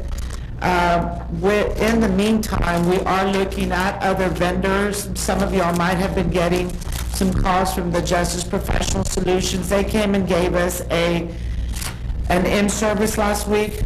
Excellent program. Most of us were very impressed by the Justice Professional Solutions. Also, Net Data has probably been contacting you. We are looking at other vendors. Mr. Hamer or Easy Justice, from the very beginning, was giving a deadline of December the 1st, 2005, and that was 2.5 years ago. We're very displeased with what that he has not come up with a solution or a complete packet. His program is not complete. I was in Dallas, Fort Worth, for our state judges convention. I met with the people from Linebarger, who are supposed to be doing our collections, and their comment to me, I spoke with Mr. Guevara, the local representative from Linebarger, and he also stated the same thing. Judge, we cannot start collecting for Cameron County Justices of the Peace because Mr. Hamer does not have a complete program for you on set at the JP courts. Sally, on April the 26th, when you were supposed to have a meeting with him, and he failed to appear, did he at least have the courtesy to call and say? No, ma'am. And the Los Fresnos meeting, my court administrator, who from the very beginning worked very closely with Mr. Hamer, with Paul, and with Rudy from the training center, produced to Hamer a big folder of all the forms that we use. And I say we use because my office has been automated with the Office of Court Administration software for many years.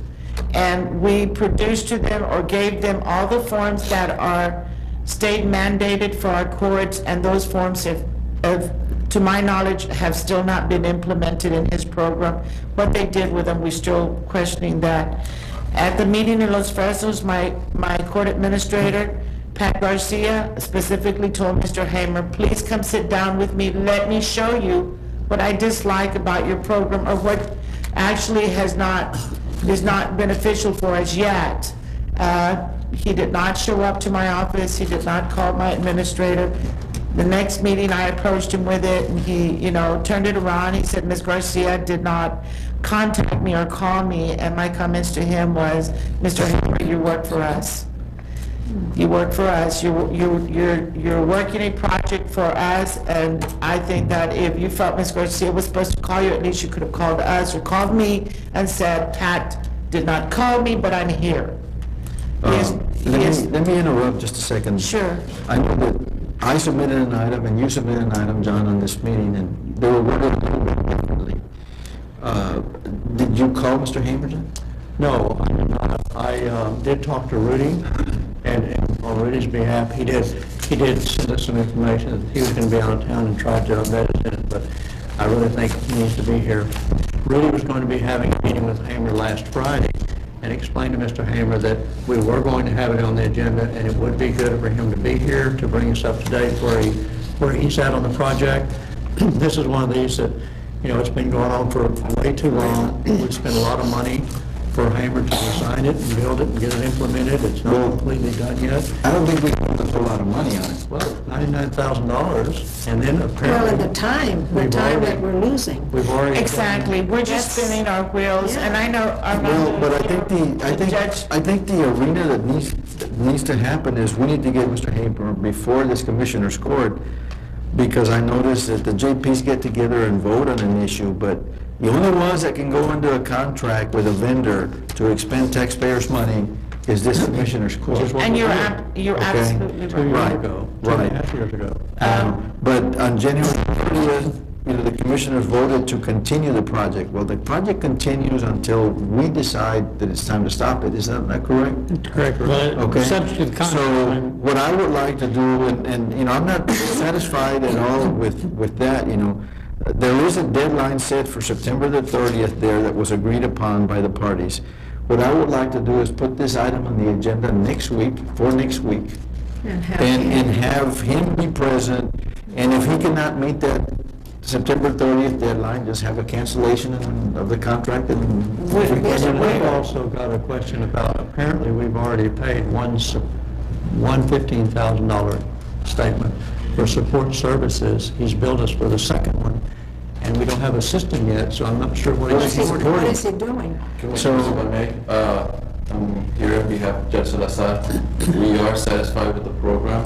We do have something that... So it is, you're certified with... Some courts are utilizing it. We are not taking any more manual receipts. We did away with all the manual receipts. The state report that shows there will show you that the state report is being collected. The accurate amount on that is for August. As of now, no manual receipts are being done. But that's just, you know, with all due respect, Armando, that's just one small aspect of this program. This program does not cover every single aspect of the JP courts. And that is our constant argument with Mr. Hamer. He has not covered all the bases. Yes, some of the aspects is workable. But Sally, but on the not all of it. On the 30th of January, you know, the JPs met, and 6 people wanted to continue with whatever he's producing. Okay? So that tells me that maybe there's 6 people that are interested in utilizing what he's producing. Right. And you're telling us that you are utilizing this component and you're satisfied with it. Yes, sir. So there has been something done. Some of it has been done. Our major goal is to get the project completed. We spoke to Bruce Hodge. He emailed me a letter that he formatted that he was going to send to Mr. Hamer regarding the September 30th deadline. Some of these courts, Judge, had no other program to compare it to. My staff, being that it was on the Office of Court Administration program for so many years, and this program does every single aspect of the court proceedings and what all it curtails. You know, and I understand, Linda, and I commend them, and I've been commending them for many months. But this is not a project that needs to be done from the very beginning. It was a project that was supposed to have been done with the judges and Hamer Enterprises. Well, everyone's got different ideas. Everyone wants it this way. People want it that way. But the bottom line is, after 2.5 years, Armando, Hamer does not have a complete program for us. So I think we should call Mr. Hamer, if we can table this for a future date, and have him be present so he can... I think Mr. Hamer... That's what I would... I would recommend that. I would definitely recommend that, and I would challenge Mr. Hamer here present in front of the Commissioner's Court that he needs to produce a product, not only a complete product, but a product that's going to be of satisfaction to all the courts. And I'd like to find out with our legal department if, when we entered this whole agreement with him, whether or not this was going to be proprietary information and a program proprietary to the county, or whether it was his proprietary, to determine what use he may make of the program if he ever gets it completed. With all the JPs present, including Judge Salazar, last week was the last meeting we had, I believe on Friday, and it was decided between all the justices of the peace that we sent a letter to Mr. Hamer once more and tell him September the 30th, exactly what Commissioner Garza said, September the 30th is your deadline. Will you be able to produce a program that is 100% suitable for the courts? And I don't think it'll happen, but I think that we should not be giving this man 3 years to complete this program, because he's already been playing with it for 2.5 years. Now, here in what you handed us, it says that the system is about 85% complete, meaning 85% complete for the whole project. Correct. Project is one category of it. It's the whole project. The only thing that is lacking are the inquest module, the mental module. That's just to categorize it so we can finalize the state report. But basically, everything that we need in which we collect our funds is being generated. All our civil evictions and small claims are being processed through the Easy Justice. All the citations are being entered. Basically, we have everything that we need in Easy Justice. We're doing everything through it. But there is too many flosses, Armando. Our other clerks are being on the phone with the computer center every single day. Judge Wise came to my office last Friday exhausted because his clerks, there's just too many. Yes, he's going to say, I've had it 85%, but you've got to look at the full picture. How many flosses are there still in the program? There's many flosses, and the clerks are, and Paul will say that. He is on the phone every single day with clerks from Port Isabel. Judge Ortiz gave me the same concerns. My clerks are on the phones every day with Paul. If there's a mistake and there's a correction that can be done, the clerks cannot correct it within the office. They have to call the computer center. So they're on the phone all day long. Our computer center is very protective of every computer we have. I mean, we gotta call. Exactly. Put something in there, we have to call to add a program. I mean, that's just. And I understand that a lot of us have done a lot of input, have put a lot of input into this program. You've entered many, many cases, and I'm not here, to say that our clerks work hard, and I can assure you that our court clerks work very, very hard. But my heart in this program has always been, from the perspective of me being a clerk for 17 years, is to get the best program that is out there for them. And I've been through many schools, many schools, and I can tell you, and the honorable court here, that there are other programs that will not give us all the flosses that Mr. Hamer is giving us today, where you will not have to be on the phone 4 and 5 and 6 times a day with any computer center asking questions because there's been an error that you can't correct unless you call someone. That's not right, that's not proper, and it needs to be corrected. It needs to be handed to us, or we need to be handed a program where we can easily enter everything without any flosses whatsoever. Well, and the frustration that goes with it. It's so much frustration, Edna. There's a lot of things that can play into this. And, you know, Are you using Easy Justice? My court administrator and my traffic coordinator and I, through me, we've decided not to go with Easy Justice because this program is not in your suitable. office, you're not using Easy We're Justice. still on OCA. Well, you seem to know everything about Easy Justice program, and it's very different than what Armando's telling us. Exactly. You know, and I've that done makes my it- research. Well, no, it does not research. Actually, His office uses the program right now. You're not using the program. Okay? He's telling us one thing about the experience that Linda's office has with this program, right? And you're telling us a totally different thing, Sally. My staff can get into Easy Justice. Hold on. But you're not using the program, Sally. It's not suitable. But did they Commissioner. ever use it? Did you have a time frame when you did use it and you finally said? No, because it wasn't complete. Pat would try, I'll give you an example. They came in to give us a demonstration on, we've done all the civil, you can start entering civil cases, you can do this, you can do that. And Pat says, I tried to enter my civil cases this morning, and it wouldn't allow me. And Hamer's Tech says, oh, it's in there, Pat, it's in there. I guarantee you it's in there. And Pat says, I can't find it. I don't know where it went. Armando, are you experiencing that with your, Losses, we haven't experienced any losses on documents, on some clerical errors that we do have to call them, they have to correct them, that way there's no mishap on it. But basically, that's basically it, some clerical error that we do have sometimes, and we call them and have, some of the documents that are missing something. and what's your frustration level from 1 to 10? I'm satisfied with it. You know, our collections department is using it. We're generating money through credit cards also. The magistrate court is using the program also. So I have no complaints with it. The frustration, if I may Which is very finish, different. the frustration that we went through, or on that particular day, was he entered our case number, and it brought out a case, and he says, your case is right there, Pat. And Pat said, that's not my case.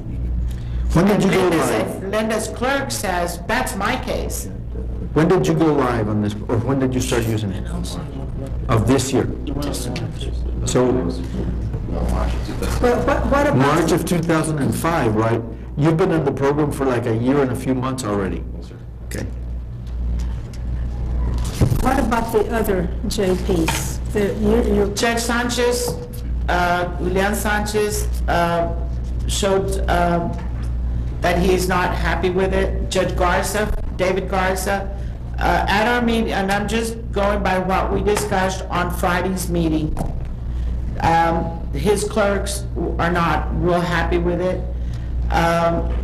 Manguera's clerk also stated, well, now that we've given them other options to look at, like other programs to look at, they are totally amazed that there's other projects or other software groups out there that Hamer will never compare to.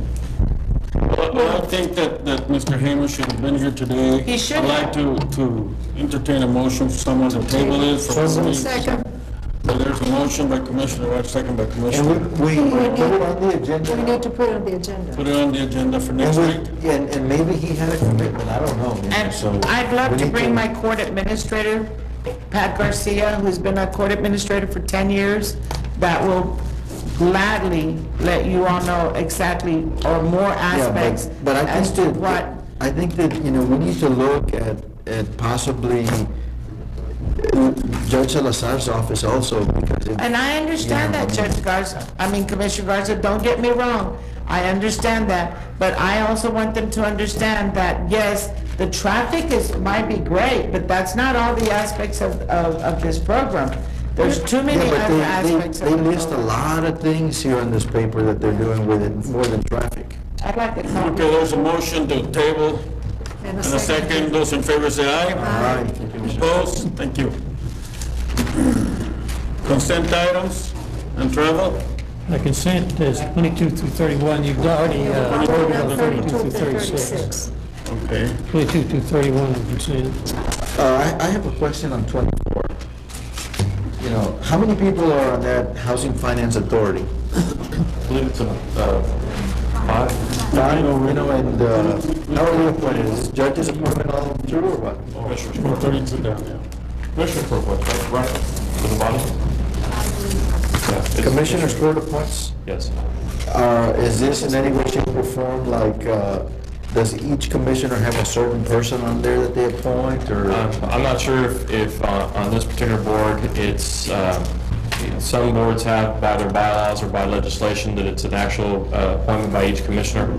I believe on this board, it is simply stated it's by the court as a whole. Okay, because I never got a notice saying there were even vacancies on this board. And I would appreciate at least being known, it known to me that there's a vacancy? Do you have somebody And who that... are the other people on there? I have no earthly idea. I think Veronica might be able to answer is the current membership of the board. Raymond Cisneros is the chair of the board. Hugh Emerson resigned a few weeks after he was appointed. Who did? Hugh Emerson. And there was another lady out of Portisville, I can't remember her name, she moved away. So basically, we're filling 2 of 3 slots. There's one more appointment that needs to be made. 2 of 3 or 2 of 5? 2 of 5. 2 of 5. Okay, There's so... there's another appointment. 2 that or 3 needs to be made, vacancies. But there are only 3 vacancies. There's only 3 vacancies, but we have 2 that are on the agenda. You know what would be helpful if we could get a list of all the different boards, and I realize we have a lot of them that are appointed, and that would give us a better idea of what's there. I know there's only 2 boards that I've given a recommendation to. That's Cameron County Housing Authority and the Parks Board. If we're going to get a list, we need to, and this is a big job, because Well, I went through this one time with the city of Brownsville, it's a binder like that, and I'm sure the county will be. We need the board, who currently is on it, when their terms expire, how long the terms are, how they're appointed, when they normally meet. Well, I had asked for this like 2 years ago. I asked in 2000. And I realize it's a big job to do, but I'm interested in that, and I'm particularly interested in the board that has to do with the fire.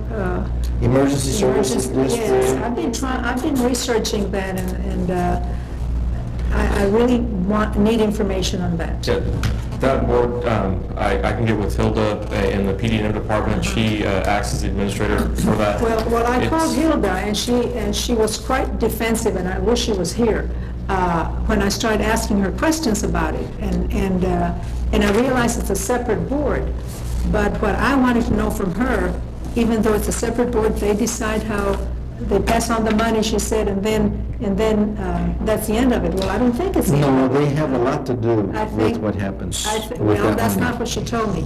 And I think there should be a follow-up to make sure how that money's being used. I'll give you an example. There's a community that gets the money, and not all the money goes to the volunteer fire department.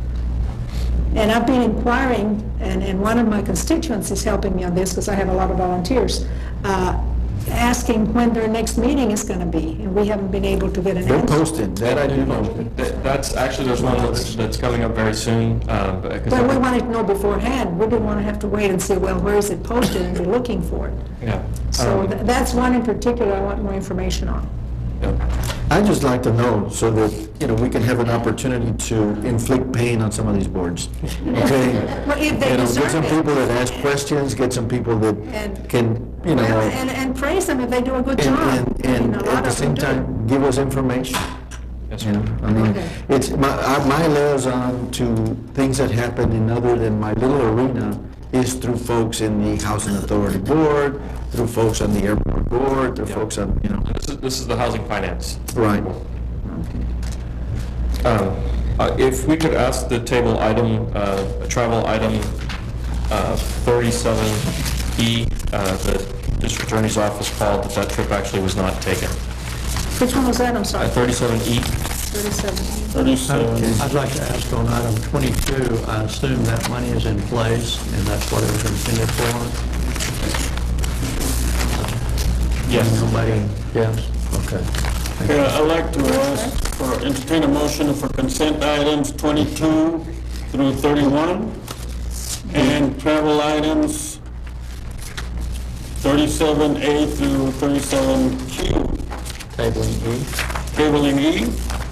Any questions? I take it that you want to move on, right? Yeah, because I'm losing my reputation here. I usually do things a lot faster than what they're going. You said item, to 36, I thought I heard 31. 32 to 36 have already been voted on. Yeah, they've already done. I So we apologize. just I went to apologize. 31. You weren't here. I apologize. Second or first or whatever. So there's a motion by Commissioner Wetzel, second by Commissioner Wood. Those in favor say aye. Aye. Opposed? Okay, good. I'd like to entertain a motion to go into executive session. So moved. Motion by Commissioner Tamayo, second by Commissioner Garza. Those in favor say aye. Aye. Okay. Pursuant to VTCA Government Code Section 551.072 and, let me see, 551.07, okay, I got that. Okay. 551.071.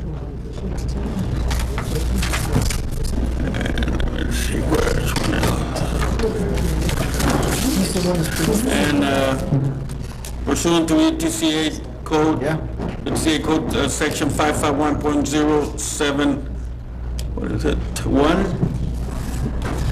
And that's about it. Okay, we're now in executive session. Regular session. Is there a second? Second. Second by Commissioner Wood. Those in favor say aye. Aye. Opposed? Ayes have it. Let me see.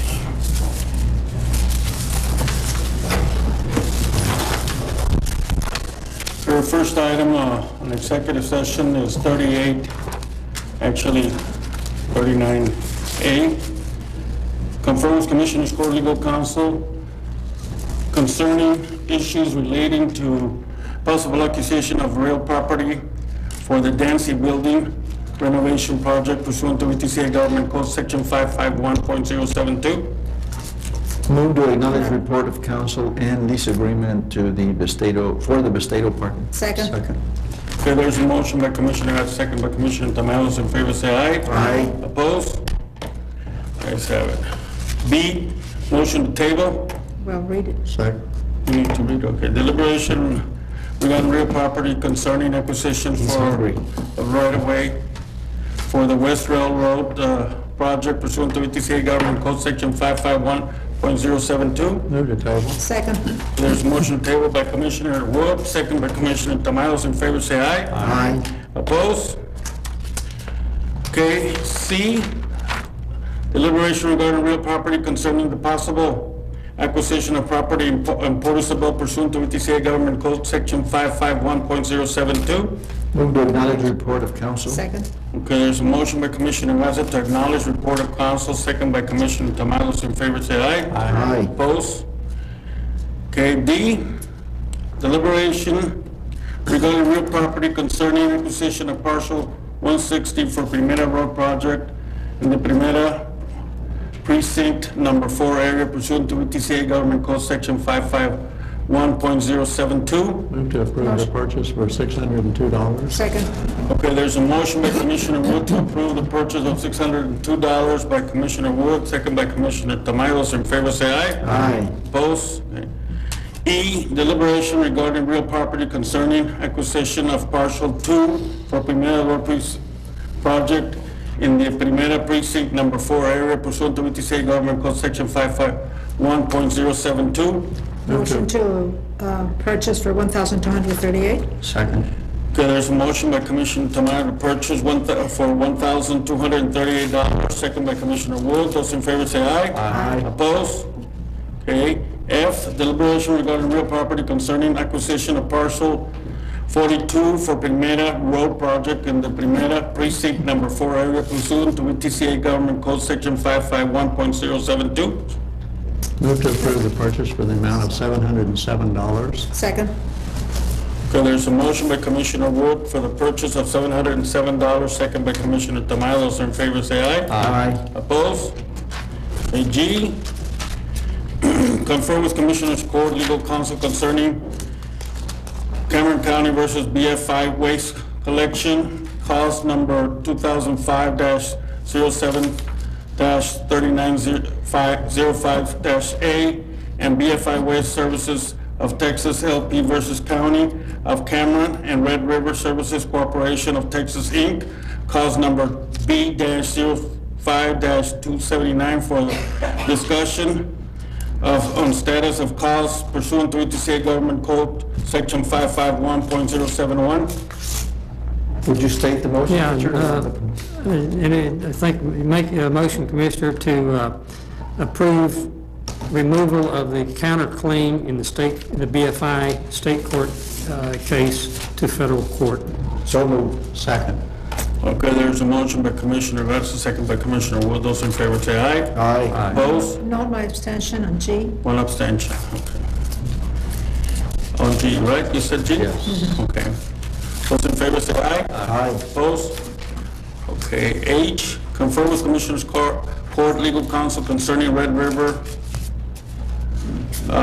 collection contract about issues of non-compliance of the default on a matter in which the duties of the attorney of the governmental body issues under the Texas disciplinary rules of professional conduct of the State Bar of Texas clearly conflicts with the chapter pursuant to VTCA Government Code Section 551.071. Move to acknowledge report of counsel and proceed as discussed. Second. Well, there's a motion by Commissioner Garza, second by Commissioner Wood. Those in favor say aye. Aye. Note my abstention on Opposed? One H. abstention. I'd also like to make note that Commissioner Tamayo was not present at the discussion on either G or H. He was not present, yes. Item I, deliberation regarding real property concerning acquisitions of land for a proposed park in La Paloma, precinct number 4, pursuant to VTCA Government Code Section 551.072. Move to table. Second. There's a motion to table by Commissioner Wood, second by Commissioner Tamayo. Those in favor say aye. Aye. Opposed? Okay.